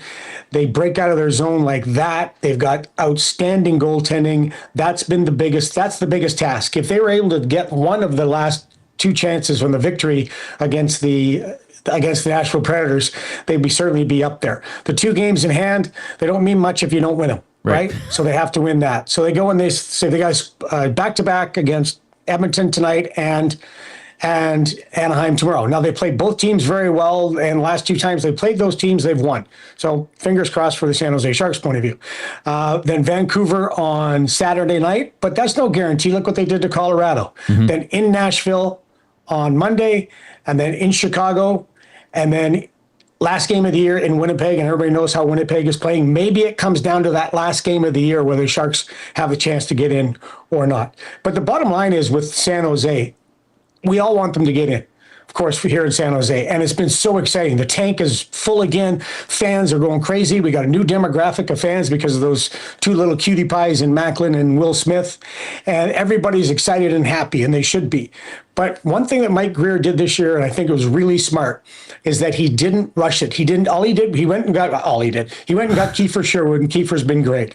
But he didn't push all the chips in and try to rush it so that if they were able to make the playoffs and go up against Colorado and lose in the first round, then what do? He didn't give away anything because he said he believed that the team had worked hard enough and earned the chance to push to the playoffs. I love that from Mike. So he stayed patient. The plan is still the same. The process hasn't even changed that much as well. So, but the bottom line is that they're going to have to try to get. Maybe they get away with 4 of the last 6. Maybe if other teams help, but I think they've got to get 5 of the last 6 to have a chance. Yeah. Okay. Well, it'll be fun to watch for sure.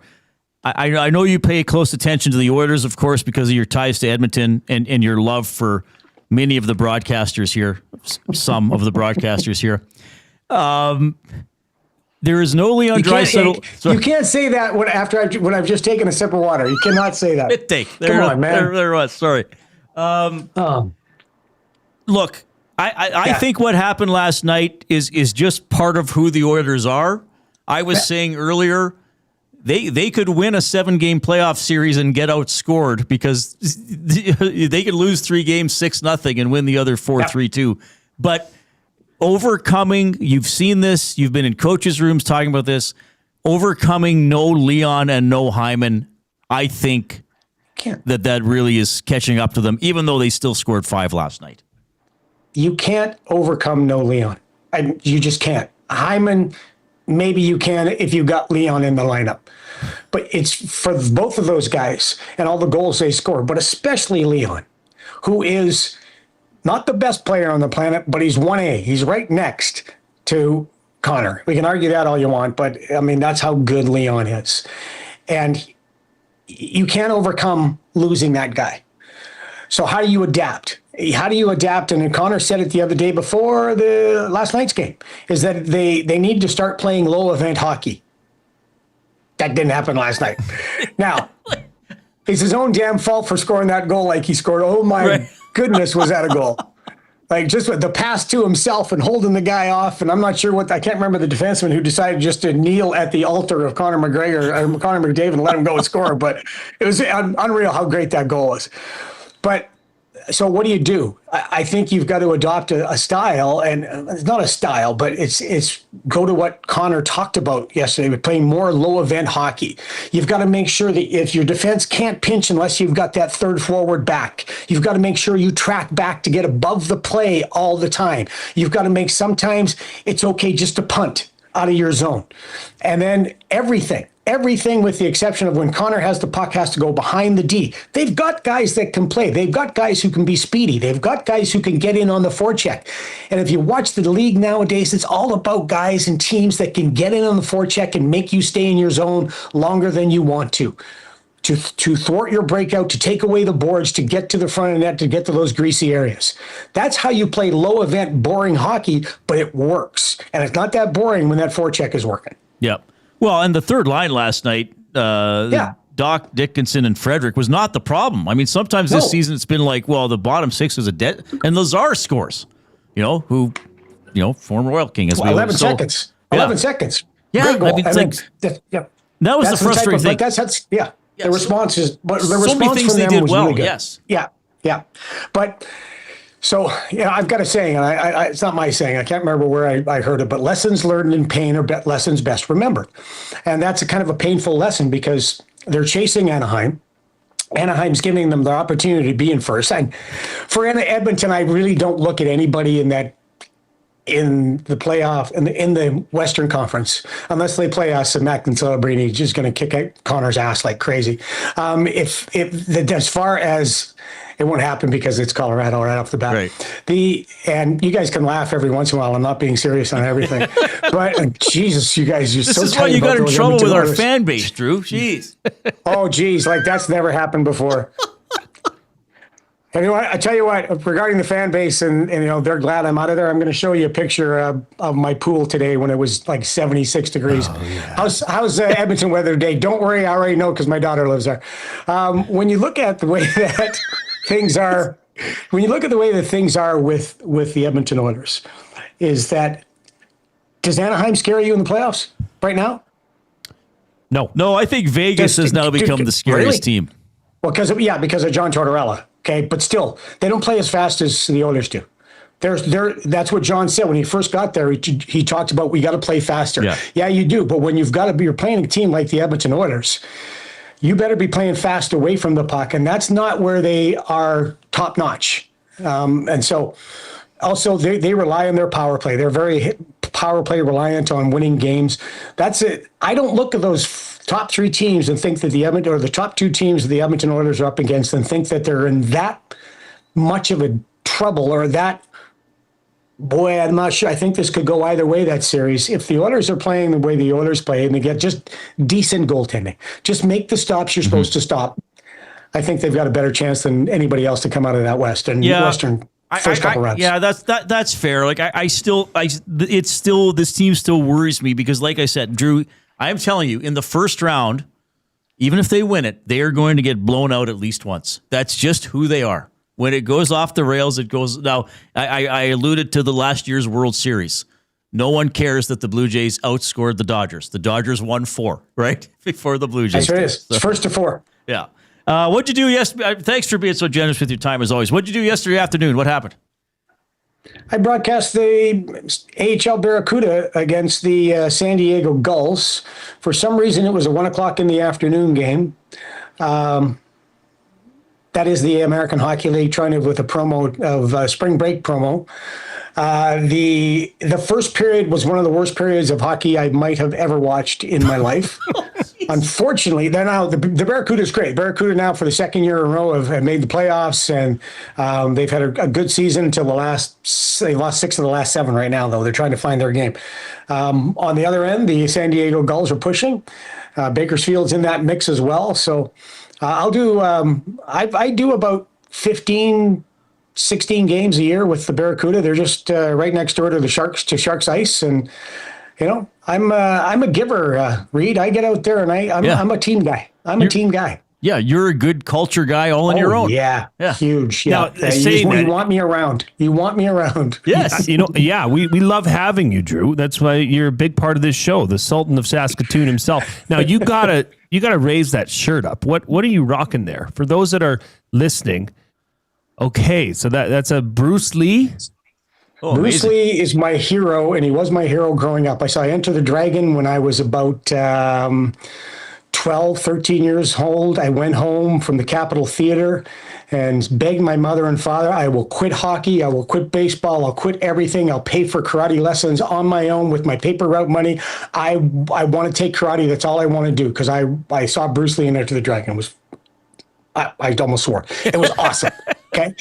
And my dad said, no, absolutely not. No way. And I said, why not? He said, because you'll use it on your brothers. And I went, of course I will, because they're kicking my ass right now. That's great. So this is Bruce Lee commemorating his 80th birthday, which would have been 6 years ago. He was born on November 27th, 1940. And the interesting thing about Enter the Dragon, and I've told this before, and people don't know this, but maybe, well, some do, is that Enter the Dragon came out on July in the Hong Kong, in 1973, came out the Hong Kong release, July 26, 1973. Unfortunately, Bruce Lee died July 20th. 1973 with the allergic reaction to the painkiller and the analgesic, and he had the brain bleed. So he never got to really know his superstardom that he reached after working so hard to be that guy. Unfortunately, he had passed away before that. So, but this is my Bruce Lee t-shirt. Well, this is guys. This is one of 6 Bruce Lee t-shirts I have. Oh, wow. That's amazing. Yeah, I'm a huge Bruce Lee fan. So I didn't start taking martial arts until I was in my 20s when my parents kicked me out of the house. Well, which is a story for another day. Yeah. We'll write that one down in the notes. We've kept Drew longer than we were supposed to. He probably has to get to the rink. Hey, if you see this TNT game today, I got the day off. Why do you think I was by the pool today? Oh, so are you going to go or just watch on TV? No, I got to go because we're leaving for Anaheim right after the game. Right. And there's some Edmonton broadcasters there that you'll need to catch up with for sure. So I hope you have good interactions with them. Gene will be there. I'll say hi to Gene for you guys. Stop right now. Stop it. Drew, you're the best. Thank you for always coming on the show. We love having you. See you soon. All right. You bet. Drew Remenda checking in, San Jose Sharks broadcaster. But not tonight. No. TNT. Joining us on the Oil Country Towing video hotline, Oil Country Towing, Edmonton's most trusted 24/7 roadside rescue team, fast, safe, and reliable for over 15 years. Whether it's game day or a snowstorm, we work as hard as your favorite team to get you going. Call 780-986-6088 for all your towing needs. I think Drew, telling it like it is, pretty blunt, pretty honest, that this has been, in a lot of ways, an incredibly positive year for the San Jose Sharks, with a lot of great stories and obviously exciting players, with Celebrini leading the way. But when I asked about their playoff prospects, he didn't BS. He said the math is basically you got to go 5-1, which will not be easy. No. But they're desperate, so the Oilers better be ready tonight. Well, we'll big game tonight. Big game. I'm looking forward to it. Yeah, so am I. 8 o'clock start, so that means the GCL Diesel Oil Stream pregame show will start at 7 o'clock. It is live on location from Hudson's White Avenue. Tommy Gazzola, Sean Bell, I think DVD, Derek Van Diest will be there as well. Tonight? And Benny Thompson will be back at EST Global HQ taking care of things there. And maybe this person might... We got a winner? We do. Yes. We had a few, Reed, and I'm sorry those that were wondering, what, did I not get it right? So we were talking to Drew. We were talking to Drew. We were caught up with Drew. Mike outside of Edmonton was the first of, I will say, 6 that got it right.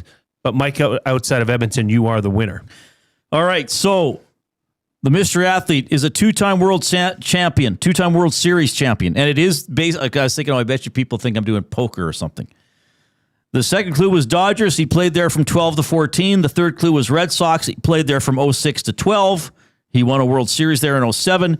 Third clue was Marlins. He won a World Series there in 03. He was there from 01 to 05. If we needed a fifth clue, it was going to be right-handed starting pitcher. Of course, it's Josh Beckett. Hey! Is the Hudson's Canada's Pub mystery athlete of the game. Josh Beckett. Of course. Who wouldn't have thought that? Who wouldn't have? It's pretty much punching you right on the nose. If you are taking us in on YouTube today, we thank you. We also thank you if you're on iHeartRadio or TuneIn Radio. Sure. YouTube has the extra little thing we want you to do, if you can.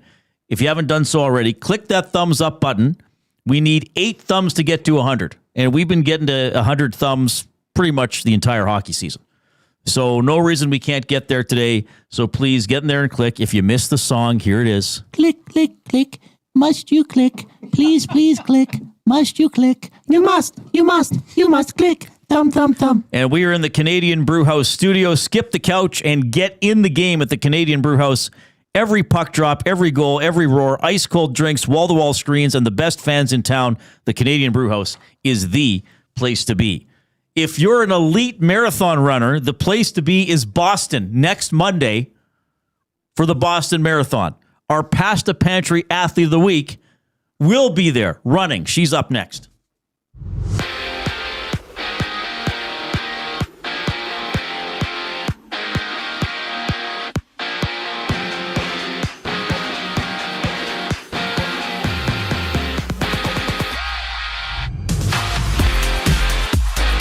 Connor Ingram expected to start for the Oilers as they wrap up a back-to-back against the Sharks. Oilers on a 2-game slide. Sharks winning their past 2 games. Oilers tied with the Knights for first in the Pacific Division. Sharks outside of a playoff spot, 3 points behind the Predators, who sit in wild card 2. 1 game live in the NHL. Sabres up 1-0 on the Rangers. Ryan McLeod is 13th of the season from Jason Zucker and Connor Timmins.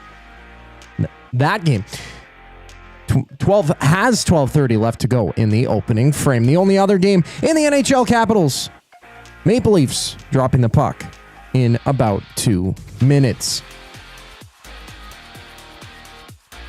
To the NBA, Spurs Blazers duel. Both Victor Wembanyama, Stephen Castle out for San Antonio. Wembanyama with a rib injury. Castle battling a knee issue. And right now on the court,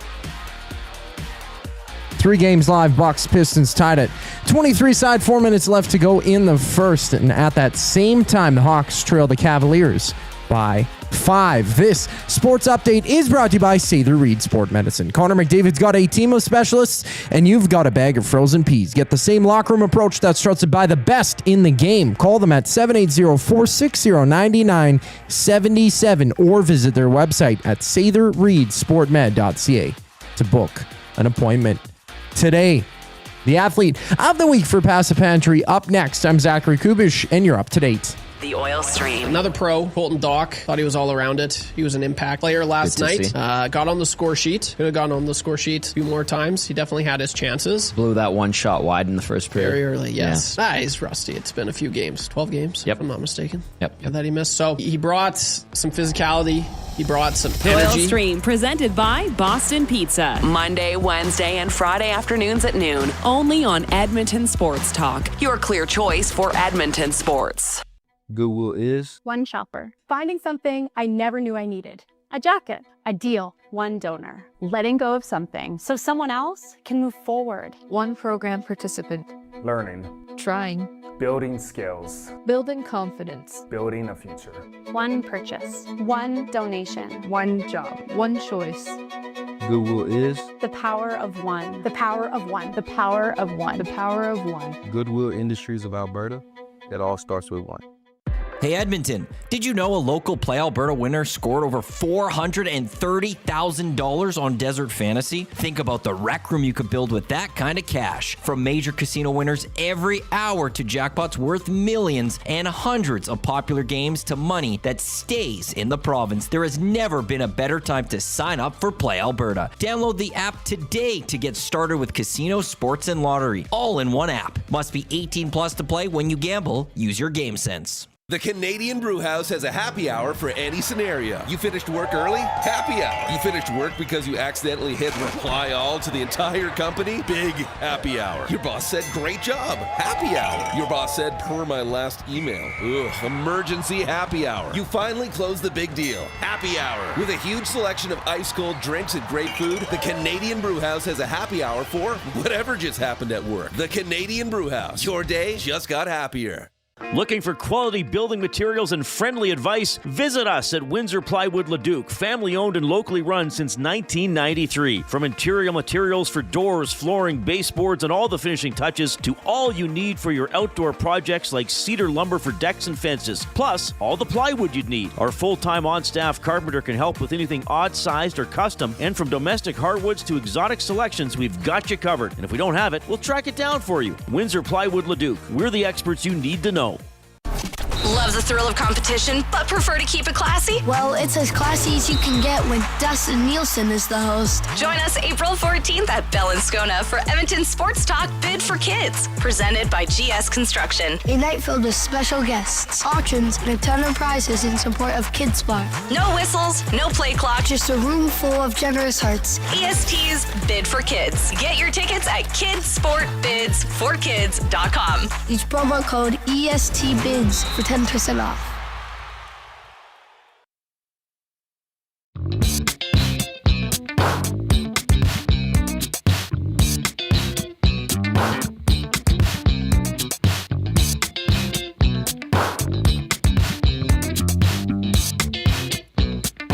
Oilers game day. They're visiting the San Jose Sharks. The Oilers goals for per game, 5th in the NHL, 3.46. Sharks 17th, 3.05. Defensively, they're both in the oh my goodness category. The Oilers 27th, allowing 3.33 goals against per game. The Sharks 30th, allowing 3.53 goals against per game. That's why Jason Milne's play of the day for Play Alberta. Why limit your choices when you can have it all? Play Alberta, your go-to app for casino games, sports betting, and lottery all in one place. Is the over? Over 6.5? Yeah. Could be the first period, baby. You know it. That could. All right. And Connor Ingram, 24 plus saves. And that's bundled in too. That's so bundled a lot of shots on a lot of goals. That's what you're hoping for. A lot of shots and a lot of goals, and that's why it has been boosted to plus 275. So, hey, Jay's play of the day hit yesterday. I want to make this a roll. I want to get on a run. So tonight would be good. All right. Well, this person's on a run, so to speak. She is our Pasta Pantry Athlete of the Week. Pasta Pantry for over 30 years in Sherwood Park. Pasta Pantry serving hot, delicious comfort food made right in their kitchen. They do it fast so you can slow down. They're a family, and when you go to Pasta Pantry, you're one of the family. Check them out in Sherwood Park, your home of the pregame meal. All right, this is going to be a great segment. Ellen Rick is joining us on the Oil Country Towing video hotline. Ellen, it's Reed and Jay. How are you? I'm doing well. How are you? We're doing great. Thank you so much for doing this. You have something pretty big coming up. You're running the Boston Marathon on Monday, the 20th? I sure am. I'm super stoked. Okay. So I was hoping you can tell us, because I'm a bit of a runner. Jay did his first half marathon last year, which is pretty cool. Nice. And I love stories about how people started running, but I think we have to start with you about how come you're in the Boston Marathon now when you've been good enough to run it before, as I understand it. Yes. I've been running. I started running as an adult, and I started in about 2016. I did my first 10K race and then my first half marathon. So been running for a few years now. I did my first marathon in 2017. And since then I've done 10 marathons. So Boston will be number 11, which is super exciting, and a lot of marathons. With Boston's kind of a tricky race to get into. You have to run a qualifying time, and the qualifying time doesn't guarantee an entry to the race. So it's just kind of a suggestion, not actually really a qualifying time. You have to run it to apply to the race kind of thing. And then once you run the qualifying time and apply, they take the certain amount of fastest people. Usually the field size is like 30,000-ish runners, so they'll take the fastest 30,000, maybe throw in a few influencer bibs in there, and if you run fast enough, then you get in. So some people get cut from the race, and this is my third time qualifying, so I did get cut 2 times before, but finally got in this time, so it's really exciting. So I'm guessing you knew it was possible that you could qualify but get cut, but then how disheartening was it to actually get the phone call or the email or whatever? Oh yeah, it's just an email, but it's pretty depressing, especially because people usually say, if you run 5 minutes faster than the qualifier, that's kind of a guarantee that you get in. Well, I ran 5 minutes faster twice and didn't get in. So it was not a guarantee. But this year I squeaked in by 2 seconds. So I ran 2 seconds faster than the qualifying time, or the time required, not the qualifying time. Okay. So. And was that the Edmonton Marathon, or which one was it based on? No, I actually ran the Eugene Marathon in April this year. Nice. April last year. Yeah. So Eugene was my qualifying time, and Eugene is in Oregon. Right. It's a great race. And I had qualified at Eugene previously too. So I knew it was going to be a good place to get a qualifier for sure. Okay, I have a couple questions here. Ellen Rick is running in the Boston Marathon Monday. She's joining us. She's Pasta Pantry Athlete of the Week. Okay, what is the what was the qualifying time this year that was set? Well, it's different for your age group and gender. So for my age group and gender, I had to run under 3:25 marathon last year when I qualified. So it's pretty fast. If you're like a male, young male, it's like under 3 hours. I think it's like 2:55 now. So it's pretty competitive. And different tracks have different elevations to them. So when you went to Eugene, is that considered a track that is fast where you can get a better time because of maybe how flat it is or how well you can run it?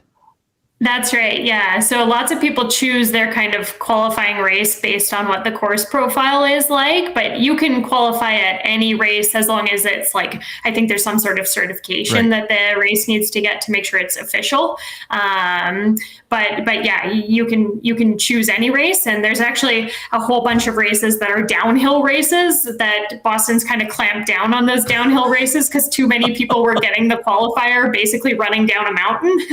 And so So yeah, you can choose your qualifying race based on the course or wherever. Yeah. But Edmonton's a qualifier, is it not? It is. It yeah. is, yeah. And it's a flat surface. It's not downhill, but it's relatively because they don't use the river valley. Okay, Ellen, we just want to get a couple more here because we love the running stories. You told us when you started running about 10 years ago, and you went right into the 10.5 and then a full. But why? What was the motivation for you to say, I'm actually going to take up this crazy quote unquote hobby? Yeah, I know. Why would someone do this to themselves?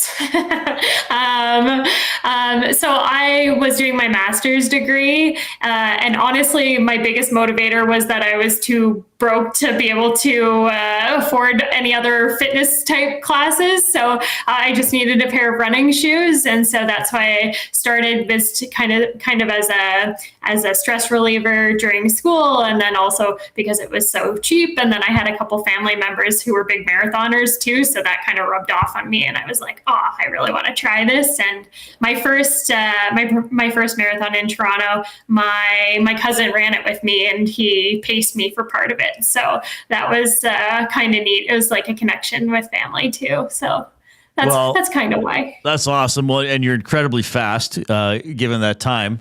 I think Jay and I were like, no, we meant the full, not the half. Like, no. So that's awesome for you. Any injuries or those types of things you've had to work through as you've been running? Yeah. I had shin splints and then plantar fasciitis. Those are like two very normal runner issues, but not for a while, actually. So I've been pretty lucky where I haven't been dealing with any big injuries recently, and I've been able to kind of stack marathon builds together. And I think that's kind of contributed to being able to finally get in. So look, this is amazing. What an accomplishment! You should be very proud of yourself. Fantastic. And Reed alluded to it too. Is that there are new runners in this office, myself included. But taking the jump to do, just starting to 10K and then a half, and then taking that jump to a full marathon, like that takes a lot. But you've done it, and you've done it in a relatively short matter of time as an adult. I mean, this was an active decision for you. What advice would you give to somebody that is trying to climb that ladder in terms of getting higher and longer distances? What helped you through that process?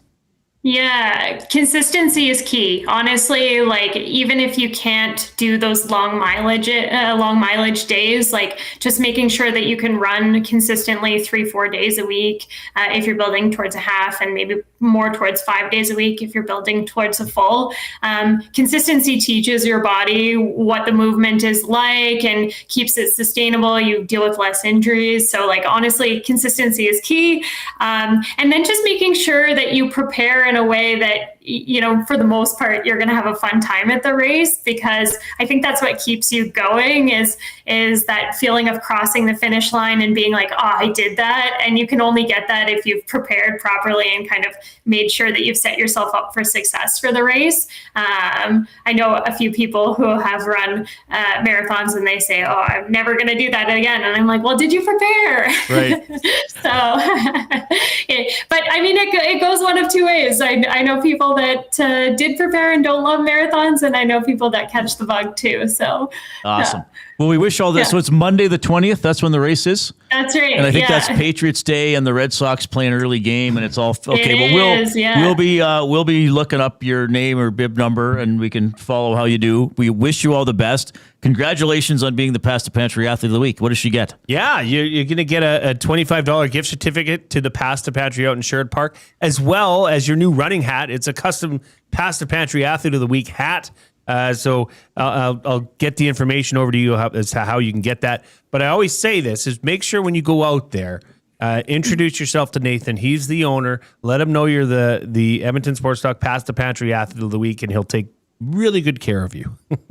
Nice. Good for the carb load. There you go. Excellent. Yeah. All the best, Ellen. Thank you so much for coming on. Thanks for the invite. There's our Pasta Pantry Athlete of the Week. Ellen Rick, what a story. Fantastic. So, yeah, qualified, met the qualifying standard for the Boston Marathon twice before, but then it's like, well, actually, we're full. It's not a guarantee, but now she's going.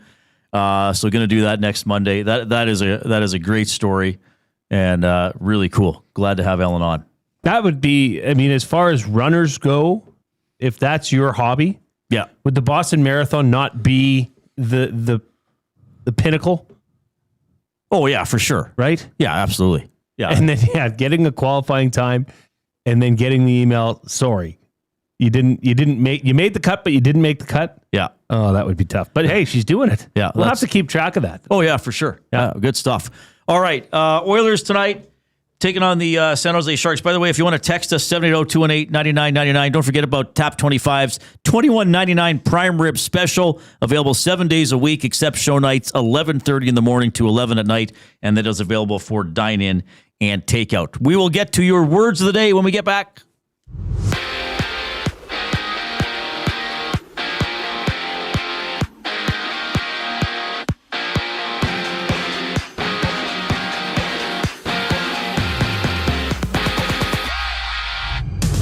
Connor Ingram expected to start for Edmonton down in San Jose against the Sharks. Oilers dropped their last two games. The Sharks winners of two straight. Oilers tied with the Knights first in the Pacific, while the Sharks are outside of a playoff spot, 3 points behind the Predators, who sit in wild card 2. Join Tom Gazzola, Ben Thompson for the GCL Diesel Oil Stream pregame show. They tee up the game.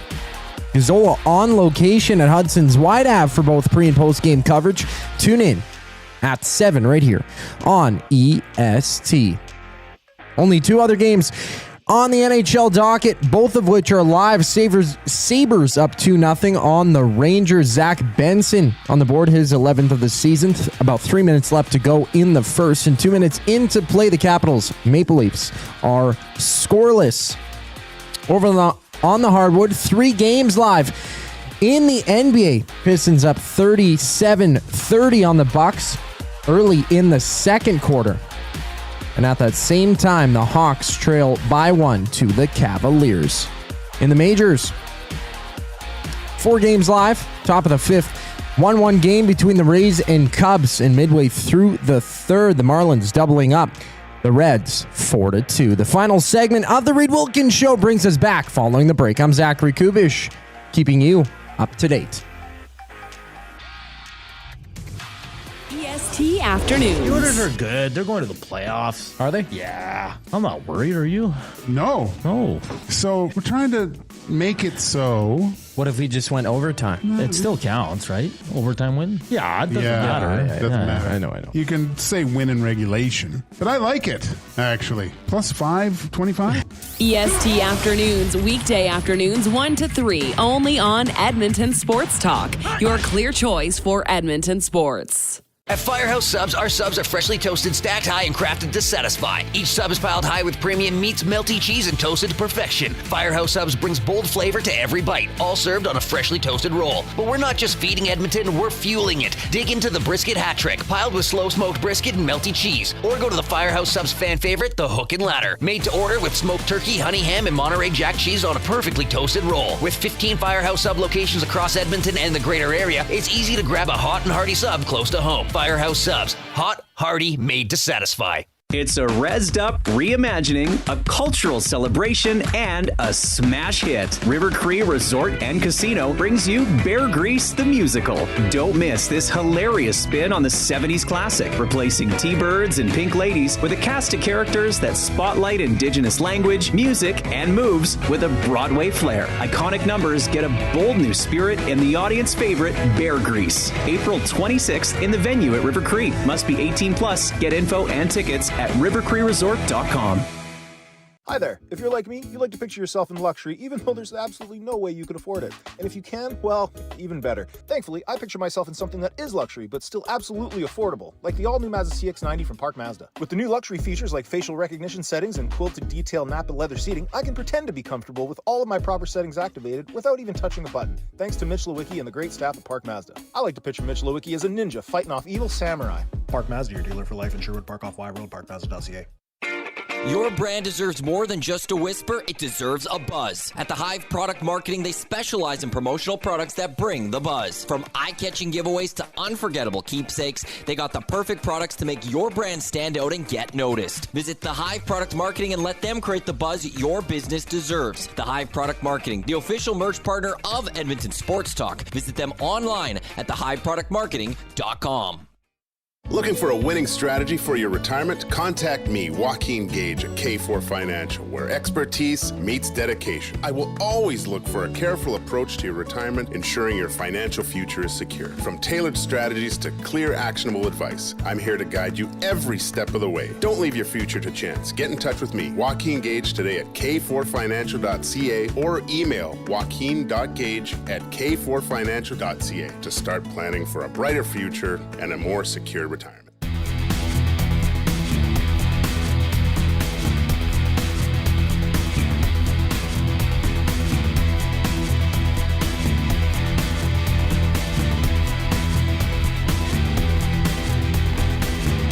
Leafs goalie Anthony Stolarz injured about 2.5 minutes into the first period. Kicked out his left leg to make a save, went down, had to be helped off the ice. So Joseph Woll in against the Washington Capitals. No score now, about 3 minutes into the first period. Oilers and Sharks, 8 o'clock tonight. And we will have a 7 o'clock GCL Diesel pregame show with Tom Gazzola right here on EST. We also have our Words of the Day presented by the Edmonton Public Library. Don't forget about their Intellectual Freedom campaign. EPL won't tell you what to read, just where to find it. Intellectual freedom is your right to read, watch, listen, and explore ideas without barriers. Intellectualfreedom.ca and, of course, EPL.ca. With Reed and Jay. Oh, I'm sorry. Did I break your concentration? What do they got to say? Say what again? Say what again? I dare you. Let's find out. English, do you speak it? Then you know what I'm saying. Okay, so you went 4 for 4 on Monday, 3 for 4 yesterday. Yes. All right, let's see how you do here. As it is Wednesday, it is another edition. It's edition number 10. It's the Abutsky edition of the Words of the Day. Oh, my goodness. Okay. Listener Abutsky has sent these in. First word of the day, corpulent. Corpulent. Corpulent. C-O-R-P-U-L-E-N-T. Dun, da, da, da. Is this not another word for obese?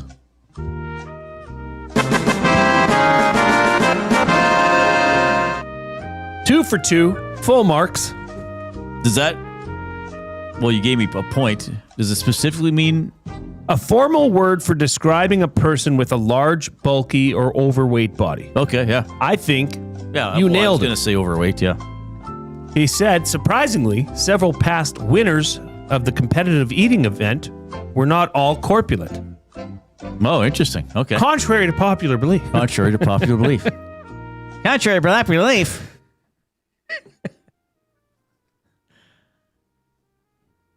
Boy, it looks like those... They sure were bellying up at the buffet at the Ponderosa. Oh, the Ponderosa. Second word of the day, scion. Scion. All right. Scion, I believe, is S-C-I-O-N. Call the dogs off. And I believe this is like, I don't know if I'm going to get it exactly right. I should know this. Kind of like an heir to the throne, like the next in line. Wow. Hey, Benny. That's what clean living does for you, Benny. Got to remind him of that whenever I do well on Words of the Day. I can hear Bring in some trivia. I got the words already. Hurry up, young man. We've got 3 minutes. There's nigh on 3 minutes left still. A descendant or a heir, typically a young member of a wealthy, influential, or aristocratic family. Right. Like Benny Thompson is the scion of the Thompson family. Settle in here. Was he given the questions? Yeah, okay. Sure. Benny can help. Going to do movie trivia since I dominated Words of the Day. So 7 o'clock, GCL Diesel Oil Stream pregame show. Tom Gazzola hosting from Hudson's on White, and then there after the game as well. It's an 8 o'clock game with against this San young Jose. stallion. Yeah. All right. Let's see how I do in the dark. I'm pushing my luck here, going for a card. on top Yeah, of he's this. 4 for 4. Let's see if he can go Come on. 8 for 8 for 8. 8 on this. Yeah. What movie sees Matt Dillon perform CPR on a dog? Oh, well, you got me there already. Oh, no. Matt Dillon. Sleepers. There's something about Mary. Oh, I forgot about that. Okay. What 2024 film set a new Guinness World Record for the most cannon rolls ever accomplished in a car? Fast and Furious 7. Oh, no. The Fall Guy. Oh, I saw that. Let's get it back. Let's get it back. Focus. Who directed Dance with Wolves? Kevin Costner. What Darren Aronofsky. Film sees a submarine experience a series of supernatural events. Oh, which one? I don't know that one. No. Which one was that? Atlas Rising? Answer was Below. Oh, I never even heard of that. In the beginning of Monsters, Inc., what powers Monstropolis?